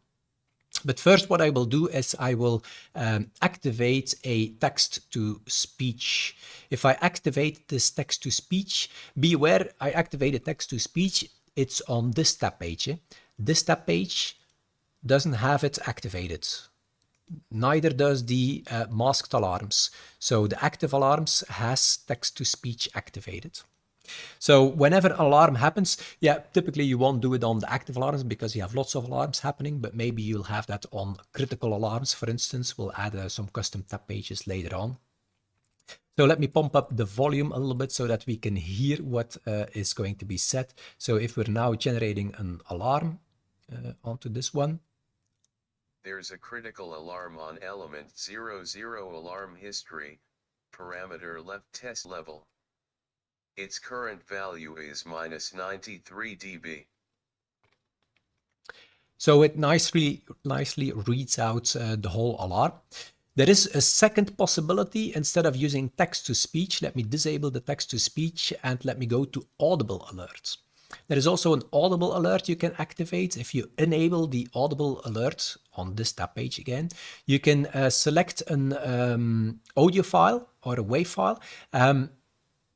Note I already added one here. You can just add one by selecting one from your local computer. And a little trick is underneath the C drive, Windows Media, you do have some alarm or ringtones or whatever kind of audible alerts already available. So I selected the alarm 01 already previously. So that's why it's already available for me. So this one, there it is already. I already activated it and it's already playing that song there because that new alarm is in there. So you can also see with, let me put it silent again. So you can also see with the icon that this one is actually playing the song there. So you can disable it again, the audible alerts. You can, yeah, disable the repeat maybe as well, or stop playing after a number of seconds. Note that by default it is only stopping the playing if you add the repeat if the alarms are acknowledged, but you can also say if they are being read, or if it's only with the repeat, then it won't be that much of a problem. But I'll just disable it as a whole. So there are 2 ways of getting some audible alerts. That's the text-to-speech that is available in that hamburger menu, and also the audible alerts are available there. There are two visual things, the show alarm duration and the full alarm color coding. Let me play with that. The alarm color indication, I should say it correctly, the show alarm duration indicator is by default enabled, and that's the red bar which is added here. And it's a little bit like a progress bar, you could say, because if I will scroll down, you will see, let's not too fast, not too slow, you will see that the further I go down in the history, the longer the progress bar is. So it basically shows how long the alarm is already active in my system, from a short to a long bar. That's the alarm duration indicator, and I can also enable the full alarm color coding. That's now combined together, so both of them are active. And that's more to really visually see if it's a warning, a minor, a major, a critical alarm. Then this makes it really pop up in the background color coding. So you can play with that. That's again a personal preference that you can use and you can activate on your alarm console. Another one is show and banner. That's more if you want to really have new alarms popping up in a banner on the top. Let me activate that one, show and banner. So we can see there are 15 new alarms. So that immediately shows that to me. I can click it and it selects those, then it's okay, it's done. But if a new alarm would pop up, let me take this one, minus 93 or whatever. So you can see immediately one new alarm, and it remains there. It draws my attention. So even if my alarm console is closed, I can now see, oh, there's indeed an alarm there. I can see there's one critical. It shows a summary. I can click on it and it immediately selects the alarm there, which is new, and now it's gone. So that banner is really helpful in pointing out new alarms. And a little nice add-on of our additional feature is that it will also show that services are impacted. So if alarms are happening, I just had a regular alarm without service impact, but if services would be impacted, it will also indicate that in the text underneath it in a second line. That's kind of cool. All right. Last one on this slide is that the default tab page, be aware if I connect to the system, it will by default always show me the first tab page here, active alarms. But if I add some custom tab pages and I want maybe the critical ones to be shown as my default selected tab page and also showing here in the summary then, well, that is because I can set this one as default. This one is the default, so I cannot unset it. But I could also, for instance, take another one and I can add a custom tab page and then add this one as the default. Let's say my active alarms to show quickly something, and put this one as the default one. Then this one is going to be the default one. Whenever I log in, this one will be active, but I'll just go back and put it back on the default. Okay, so the default alarm list is the one that is being selected when I log in. What else do we have in there? So we do have an auto clear feature. So the automatically remove cleared alarms is by default active, but I can also deactivate that. Let's play around with that. It's a little bit like the clearable alarms, but it's not the clearable alarms. The clearable alarms was that an alarm remains there and any of the operators can clear it and remove the alarm. But if I deactivate the automatically cleared alarms, and if I, for instance, I have my left and right test level still an alarm, if I clear some of those alarms, you will see that they will remain in there also as a green normal alarm. This is not a clearable alarm because this is only for my user. Because I changed this tab page to not remove the cleared alarms, and they will remain in here during my session and only for my user. This can come in handy if sometimes you see a small glitch happening and an alarm popping up and quickly disappearing again, and you didn't have the time to look at it, what it was. Well, you can look at history, of course, but you can also deactivate that alarm clearing or automatic clearing so that you can see which alarm popped up, and then you can investigate it, and then you can just right-click and remove all the cleared alarm or the selected one by one, or all of them at once. Be aware, if you leave it like that and lots of alarms are happening, your alarm console will start filling up with all kinds of alarms, of course. So by default, this is active, except for information events. There it is not active because by nature, an information event is cleared. It's just a one-time thing passing by. It's not open and closing. That's not the case. Information events are not open for a period of time until they clear. No, they are just a one-time thing that is passing by immediately in a cleared state. That's why this one is not cleared. But could come in handy if you want to investigate maybe something. You can disable that auto clear. But remember, it's different than the clearable alarms. This is a user setting. This is for my user only. Alarm tracking. So by default, we've seen that there is that life cycle of an alarm, that history tracking. So alarms are being tracked in history, so I can open them up to see the life cycle. If I would disable that history tracking, they would be shown as individual records. Typically, you don't want to do that on active alarms, but you could potentially do it on history alarms. If you, for instance, fetch history of last week, then all of the alarms are green and they are combined together into a single entry, which is now green. And I need to open it up to see if it was critical or major or whatever. Therefore, history tab pages will typically have history tracking disabled by default. Correlation tracking, that's the correlation alarm that I had somewhere. There it was somewhere. My correlation tracking alarm there, those alarms are underneath the correlated alarm. If you would disable that, then they would still have individually in there. They would be individually in there next to the correlated alarm.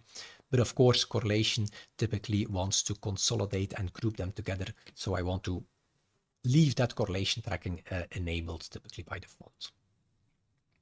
Okay, so history tracking and correlation tracking. There is a special item when you are not clearing the alarms, merge alarm trees, a little bit more advanced, but I can quickly show that to you. So if I not remove the alarms, and if I generate an alarm, and if I clear the alarm again afterwards, let's give it a time. So there we have an alarm and clear an alarm again. So I generated a critical alarm and then it cleared again. So now it's normal again. Well, if I would generate again a new alarm, what will happen is the new alarm will pop up as a brand new record. So I have 2 times the left test level. Well, there is that special feature that you can merge the alarm trees, and you can merge the alarm trees within a certain time is also possible, but let's just use the default. And then they will actually be combined together. So it went from critical to normal to critical again. So that's what the merging of the alarm trees is used for. But I'm not going to activate my auto clear, or I will activate my auto clear again so that it's by default again. I will also remove the banner so that I can keep things default. Okay, freeze, some very easy but can come in handy feature. That's the freeze. So whenever I have quite an active system with lots of alarms happening, sometimes it's even difficult to handle the alarms or to see what's happening. Therefore, I can freeze for a moment. You can see the blue background again to make sure we're looking not at the actual real-time active alarms anymore, but we're looking at a frozen or filtered state. In this case, it's a frozen state. So I can now manipulate and investigate certain things and then unfreeze it again. Note the freezing. This is a client-side feature, so it's only my user interface who is freezing. It's buffering all the incoming new alarms. Whenever I unfreeze, it's immediately up to date again on the actual state. It doesn't lose anything. It's just buffering it for a moment and then going immediately back to the current alarms that I want to see. Okay. So useful during an alarm storm, for instance. The alarm grouping is also available in that hamburger menu. The alarm grouping is by default activated and according to your sorting or arrangement. So you can see I have, scrolling all the time, I have my today, last week, 3 weeks ago, older. So it is by default kind of like grouping on the dates. That's because I'm grouping on time or sorting on time. So if I'm sorting on time, it's grouping on time. If I'm sorting on severity, it's going to sort group on severity as well. And I have the criticals, the majors, the minors, the warnings. So each time I group on sort on something, it groups on that as well. Well, if I want to do something a little bit more special, it is possible to say like, oh, I don't want to automatically group, but now I want to, the grouping is gone now, so it's gone. But the cool thing is I can now do manual grouping. And I can say, for instance, I remain sorted on time, but I first want to group by this field, the severity. So I can see that I have criticals and they are sorted within time. And I can even do, look at that, do another grouping so that I have multi-level grouping. And you can see more of the collapse icons there in the header as well. So I can collapse the second level. So I can see of my criticals, some of them are gold, some of them are silver. Apparently have 2 types of gold. And also within my, only the criticals actually have gold and silver. The other ones have no class property defined. So that allows you to have multi-level grouping and to do some cool grouping and organize your alarm console as you wish there. I can ungroup again by right-clicking again and ungrouping again on severity and do some other severity or grouping as well. But I'm going to leave it by default again on automatically arrange according to the arrangement or the sorting. That's good as a default there. Okay, that's kind of cool to kind of be able to have this kind of grouping. So by default on date, but we can also, in this case, critical and parameter level was being chosen here in the screenshots. Okay, there is one more feature that I want to highlight, and that is the delay and refresh rate.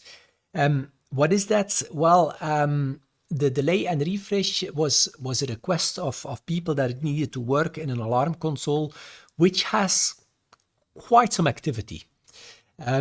Well, especially the second one here, the set refresh rate, because it is real-time updating. So whenever an alarm updates, it comes in at the top and it moves a little bit and it clears again, it goes away again. So, and if it continuously happens, it's like every couple of milliseconds it could even move. So it's kind of like stressful, you could say, if you need to work with this kind of moving alarm console, which is alive the whole time. It is kind of stressful to look at. So therefore, you can actually define a refresh rate.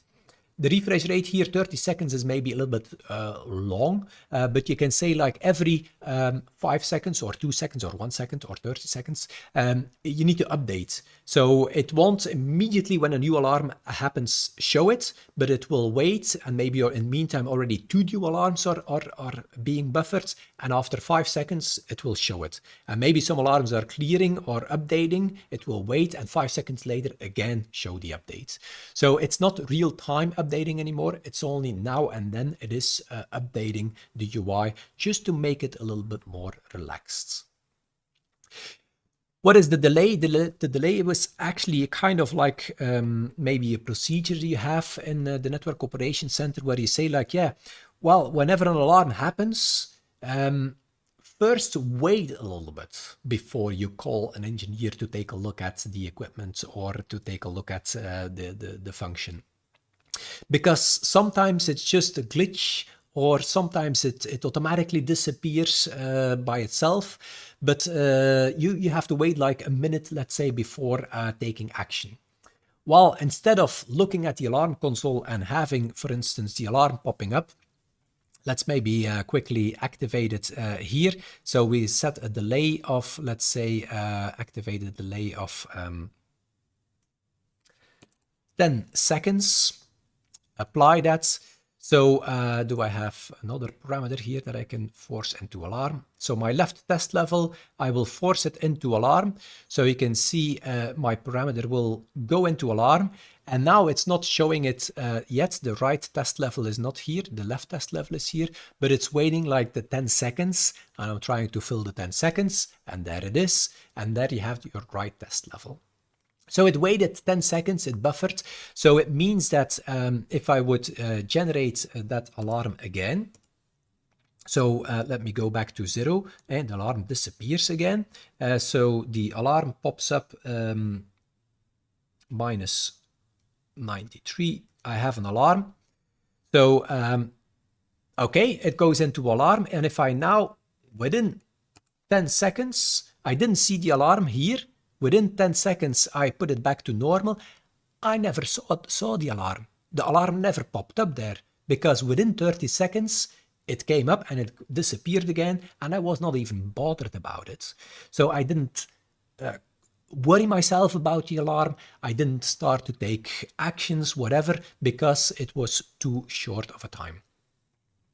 Well, be aware, you can also make sure that the alarm will not appear by applying some hysteresis on that parameter so that the alarm would not even be generated. But maybe you want to keep track of the alarm, that it was bad for a couple of seconds. The alarm was still there.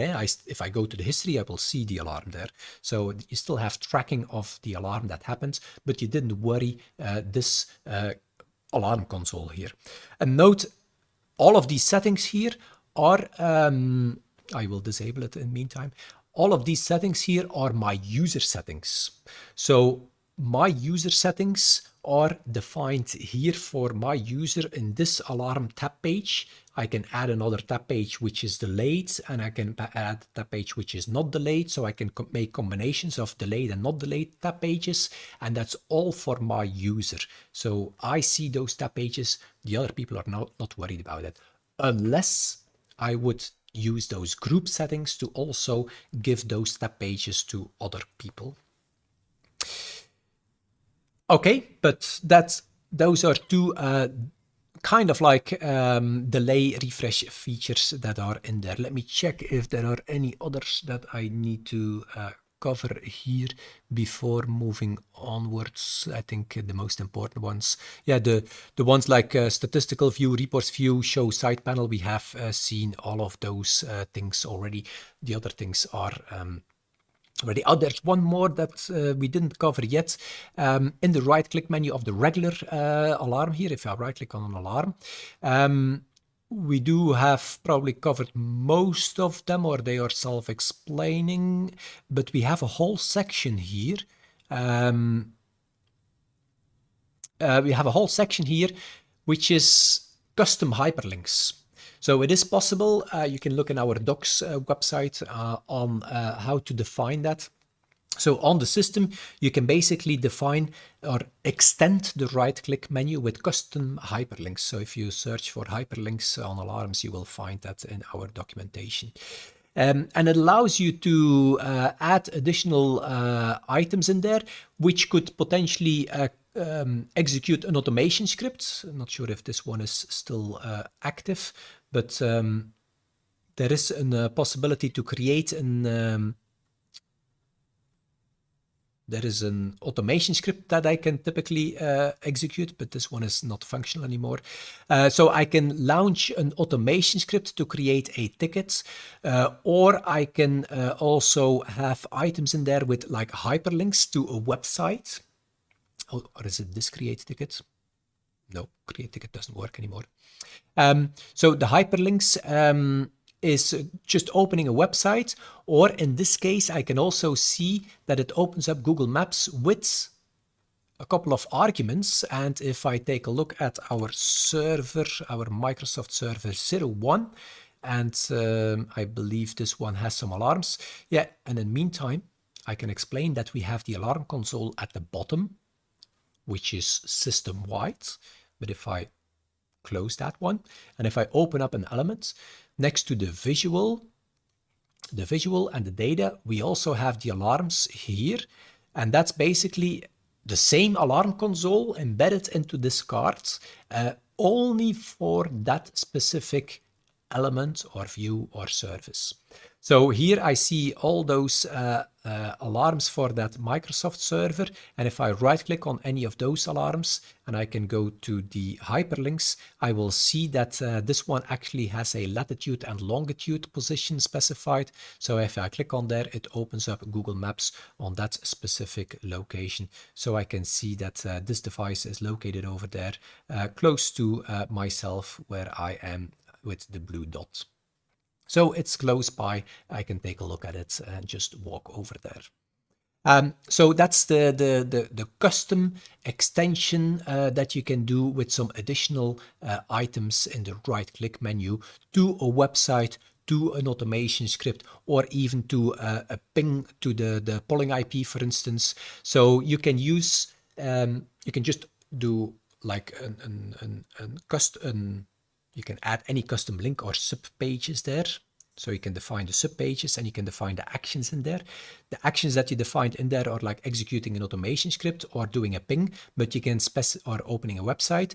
But you can also specify some arguments, like you can give the polling IP there, or you can specify the properties, the element properties with the latitude and longitude in there to compose the URL, or to give that as arguments to the ping command or other commands executions that you do. More information on the help on how to configure that, but here you can see what you can do with that. All right. So that was a little bit about those alarm features that we had available in the right-click menu on the element, on the alarm, and the right-click menu or the context menu of our tab page. Now, as a final part, let's take a look at how to add additional tab pages. So we're going to add some custom tab pages, and potentially also we will combine it with some filters there so that we have filtered tab pages. That makes it very powerful there. Okay, so first, how do I add a new tab page? Well, very simple. I already done it a little bit during some of my demos here. I can click on the plus sign and it adds a new tab page with the name new tab, and I can close it again. So I do have the plus and the close sign next to that. If I would be closing any pages by mistake, I have a reopen section here as the first item on the left-hand side. That's quite convenient. If you close something, oops, oh, no problem. You just click on plus and you reopen it on the very left-hand side. Yeah, there is also a search that's more a server-side search that depends a little bit on your database settings or the database you have, if that will be powerful or not. I'm not going to go into too much detail because the most commonly used filtering is with fixed filters that I will immediately come back to, or with the quick filter on the tab page with the alarms. So I said the reopen is available there, and then next to that we have the show current, and in the show current we have a couple of convenient items there. I'll go through them. There is one highlighted here, my active alarms. It shows you indeed immediately all the alarms that are automatically assigned or that are assigned to you. Let's play around with that. So I click on the plus sign. I can reopen some tab pages. Okay, I can just open up the active alarms once more. Okay, I can close it again. let's add plus. What is active alarms linked to cards? Well, that's actually an interesting one to quickly show that to you, because this one will show you the active alarms with a link icon there of any item that you have open. So if I open up this Microsoft server, it opens up all the Microsoft elements. If I, for instance, open up the Europe view, it opens up Europe with all the alarms of Europe. Some other alarms are there as well. Or let me maybe take the Rome view. So we have the Rome view, one IRD in alarm. Indeed, that's the IRD here in alarm. So if I go to my alarms view there, I have a couple of elements there. My clearable and alarm history element is in there. So whenever I open something, if it's an element, it's only that element. If it's a view, it's everything within that view. It's going to show whatever you open up. That's basically the linked alarm cards. Okay, click on the plus sign again. Make it a little bit bigger again. My active alarms, we've done some ownership. So if I take ownership of some a couple of alarms there, you will see those are my alarms. My owner is associated with it. And you can actually also add another tab page with unassigned active alarms. That's everything that is not owned by anybody yet. That's also possible. So everything which is still owned by the system. Those would be the blinking alarms, by the way, because they are not owned by anybody yet. Okay, let me close a couple of tab pages as well again. Information events, we already have that one open. Suggestion events and masked alarms is what we have open. Let me take a look at suggestion events. We've mentioned that before, but the suggestion events is suggestions made by the analytics module. So the analytics module, we have mentioned that during the performance data module, where we were looking at the trend graphs. There we said like, yeah, there is an analytics module which is continuously looking at all of your trend graphs, what is happening there, and if any anomalies are being detected. And here, for instance, it detected that there are certain things happening in your system and that there was a level decrease detected on certain processes or level increases. And I believe I will probably have some more. Let me reconnect to this one. Connect with my Microsoft account. So I do have some more examples on the Zine system. So let's connect to Zine as well. And note that those suggestion events that we just added are being added when you click on the plus sign and go for suggestion events. But it also has, again, that analytics light bulb there available. And also over there, it will give a suggestion like, oh, there were some anomalies detected. Maybe you need to take a look at that. So that's a quick shortcut. So instead of clicking on the plus sign and going for suggestion events under the current, I will go for the light bulb. And I will immediately see that there was one anomaly found in your trend graph. And I can see that the CPU usage flatlined for a specific server. So there was a flatline detection that was happening there. So I could also go for suggestion events and see some more suggestions, because I think we have on this one, no. Yeah, well, for instance, this one, a predicted low. So an optical receive level, let me see if, so it will detect that, this one will go down and down and down until it will actually hit a low alarm threshold there. So there's a prediction of that trend going downwards. So that's how it can also detect certain items there. Okay, so those are suggestion events or anomalies that are being detected that can be immediately added to your alarm console. So next to the currents that we just saw, we can also have some history. So for the history, there are two possible ways of adding history. That's the show history and the show alarms and sliding window. What is the history? The history allows you to take a look at all the alarms that were generated in the last hour, or 24 hours, or last week. So then you will just say last hour, and whatever was generated, it will load it. By default, it will load alarms. You could also load information events or suggestion events. Let's have a quick look at that. I'm not going to go to this one. I'm going to go to the other one. Let me close some items again. Let's add a new tab page, and I want to investigate what happened in the last hour. So I click on last hour, and it will show me all the alarms of the last hour up till now. And I can see that I was playing with some of the audio output levels, for instance, and I can see all of that history. Note that now that history tracking, because we're looking at the alarms, is not enabled by default, because if I would enable history tracking, I would see typically a lot of green alarms as well, and I would need to open up the alarm to see if it was a critical or a major or a minor. Therefore, history is typically without correlation, without history tracking. So that's the last hour. I could also go for a last hour, but I want to maybe see what happened in my system. So show me the information events of the last hour.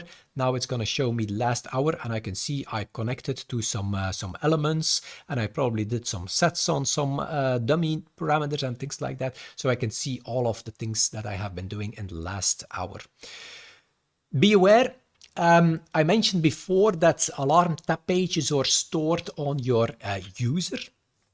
Indeed, they are stored on your user settings, but only if they contain active or sliding window alarms. A one-time consulting of last hour is not going to be in your user settings. So if I log out and log in again, those two last hour windows tab page, I was clicking on it, would be gone again, and only my active alarms would be there. So be aware that the history tabs are session limited and are not being saved. So those history tab pages here are only within your session, because that's typically a one-time consulting of a certain history that I do. Note, last hour, I can also go for more and then define the actual start and stop. Maybe I want to investigate something that happened yesterday between 2 and 3 o'clock. Then I can click on more to go for that exact time frame of a start and a stop time, or choose one of the predefined settings there. Okay, what is sliding window? Sliding window, well, if I go for a last hour, it's a last hour until like up till 5 o'clock from a 1 hour window there, but nothing more, and that will remain in there, and that won't move in time, but I'm moving in time. So if I wait until tomorrow, this will still show the 5 o'clock from yesterday, you could say. Therefore, we also have the sliding window last hour. And if I do a sliding window last hour, that is by default, it is doing a history tracking. So that's why we have some green alarms again. And this one is moving along with us in time. And if I leave this open, and if I tomorrow look at this tomorrow morning, it will still show the last hour at that point in time. So that's a convenient thing, because that allows you to quickly see, even if the alarm is green again, it's disappeared, the alarm no longer exists, you still have it there. And you can still verify, oh yeah, indeed, that Microsoft problem happened, but okay, it's green now. Those ones are still active there, yeah. There is one special option, keep active alarms. It means that, well, if I scroll down, it will show all the alarms until an hour ago. But if it's still active and longer than 1 hour active, it maybe happened this morning, but it's still active. Well, do you want to keep it or not? That's the option. If you, by default, it only shows last hour, but you can also activate the keep active alarms. And then even if it was generated outside of that 1 hour, it will still show it, because it's still active. I still see all the alarms combined with all the green alarms of the last hour, you could say. So lots of possible options there, lots of tab pages I can add. Now, to make it more powerful, we can combine it with filtering. So let's play around with that. And that's let me take one step back. That's what the apply filtering is doing at the bottom of each of these sections. That's what I didn't talk about yet. That's what I will now in this last section discuss.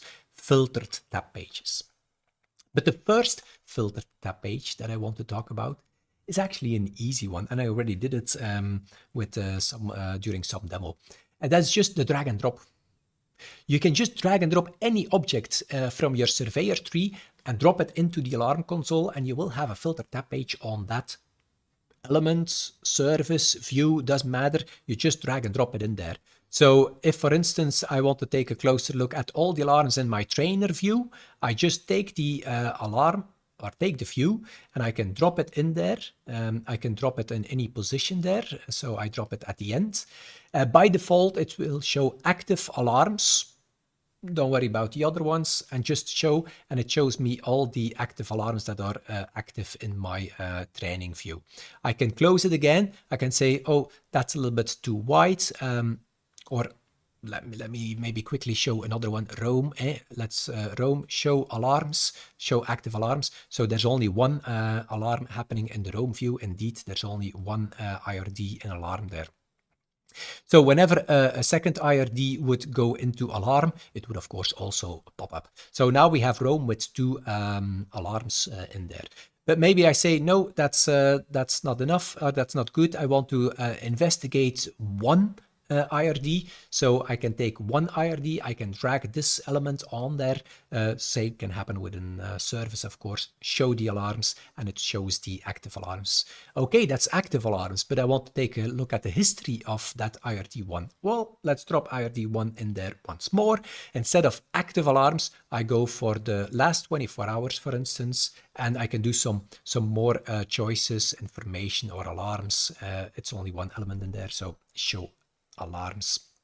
And now it will fetch the history, and there was only one alarm in the last 24 hours. So maybe I should show you, I think I've done some things with London maybe in the last 24 hours. So let's take a look if London has some history alarms. No, well, anyhow. So that's how you can easily drag and drop something on there and do an easy filtering. But we want to take it to the next level, of course, because we want to do a little bit more than just filtering on an element or a view. We also want to filter, for instance, on severity. How can we do that?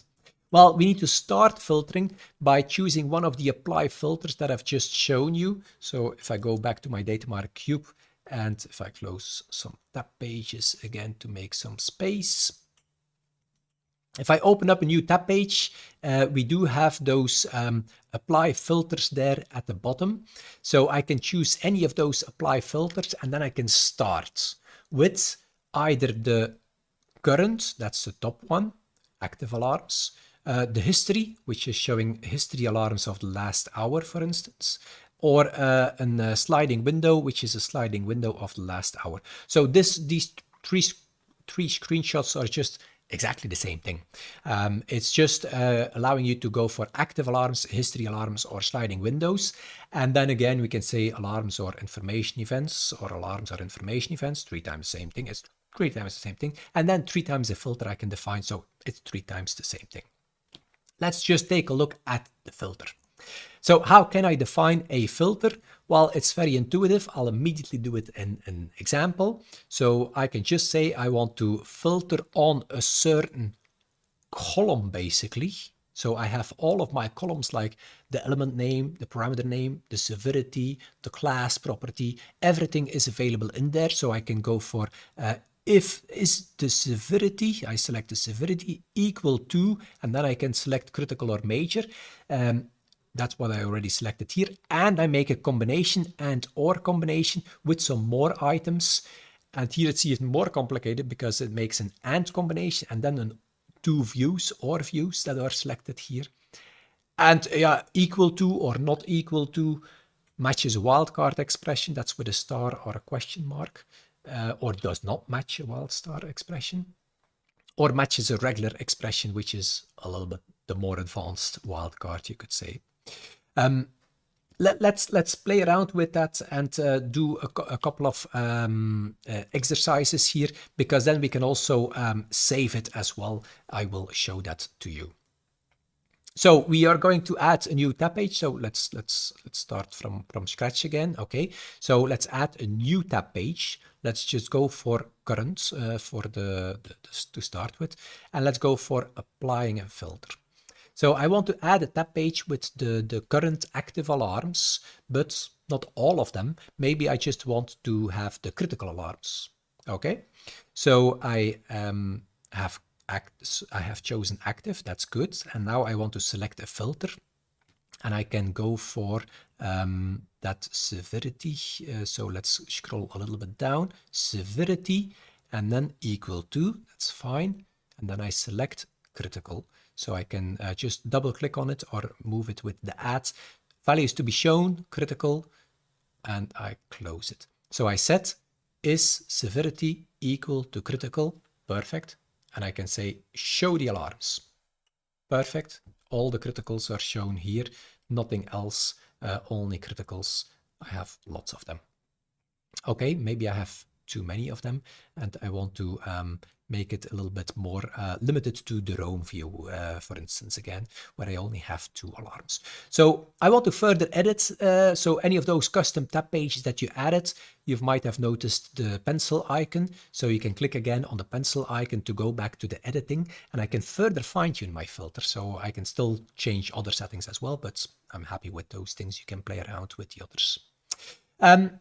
So severity, okay, that's good, but I want to add something more, and that's also going to be the view. So I'm going for the view, and then I have lots of views. So let me use the quick filter here, Roam, and let's move the Roam to the values to be shown. Okay, so now everything which is critical and in the view Roam, so I could potentially use it and or not with parentheses and things like that. You can make it a little bit more advanced. You can play with that, but that speaks for itself, I think. So is my severity critical and my view is Roam, then I want to show the alarms in here. So that's how you can make some nice tab pages, and let's give it a more meaningful name, Roam criticals, like that. Okay, and that's how I can now have also a more meaningful name for my tab page. So I can easily click on the plus sign, apply filters within current, but I can do the same thing within history. For history, it's the same thing. By default, it shows last hour, but I can also say last 2 hours or whatever, or custom window. And again, I can select a filter there. Now, on the same thing for sliding window. Now, I really love this filter.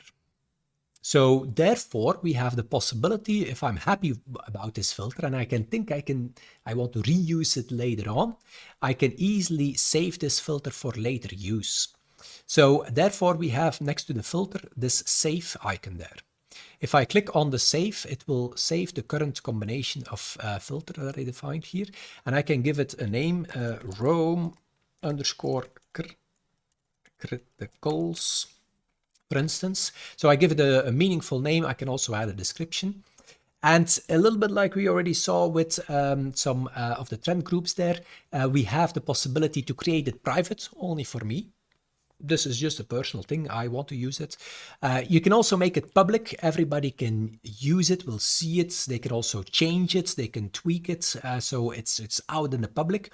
Or you can have that intermediate protected, where you can basically say like, okay, yeah, other people can use it. It's useful for them, but they cannot change it. Don't touch my filter. So that's the protected you can go for as well. I'm just going to keep it private here. It's a very specific one, only useful for me. So I save it as a filter with that name, Roam underscore criticals. And something happened here. You can see that now my filter is, consolidated into something which is called saved filter Roam criticals. And I can still combine it again with something else. So if I want to change this filter now, I need to click on the pencil icon, and then it will it should open up that, make it a little bit bigger. Okay, there it is. So it opens up that Roam criticals, and I can see that details of that filter, and I can further tweak it. I can delete it. I can okay and change it, or I can just cancel and close it again. So I can always just click on the pencil icon to edit it and to further tweak it. So if I just forget about this, I close this, and tomorrow I want to reuse this filter. So how do I do this now?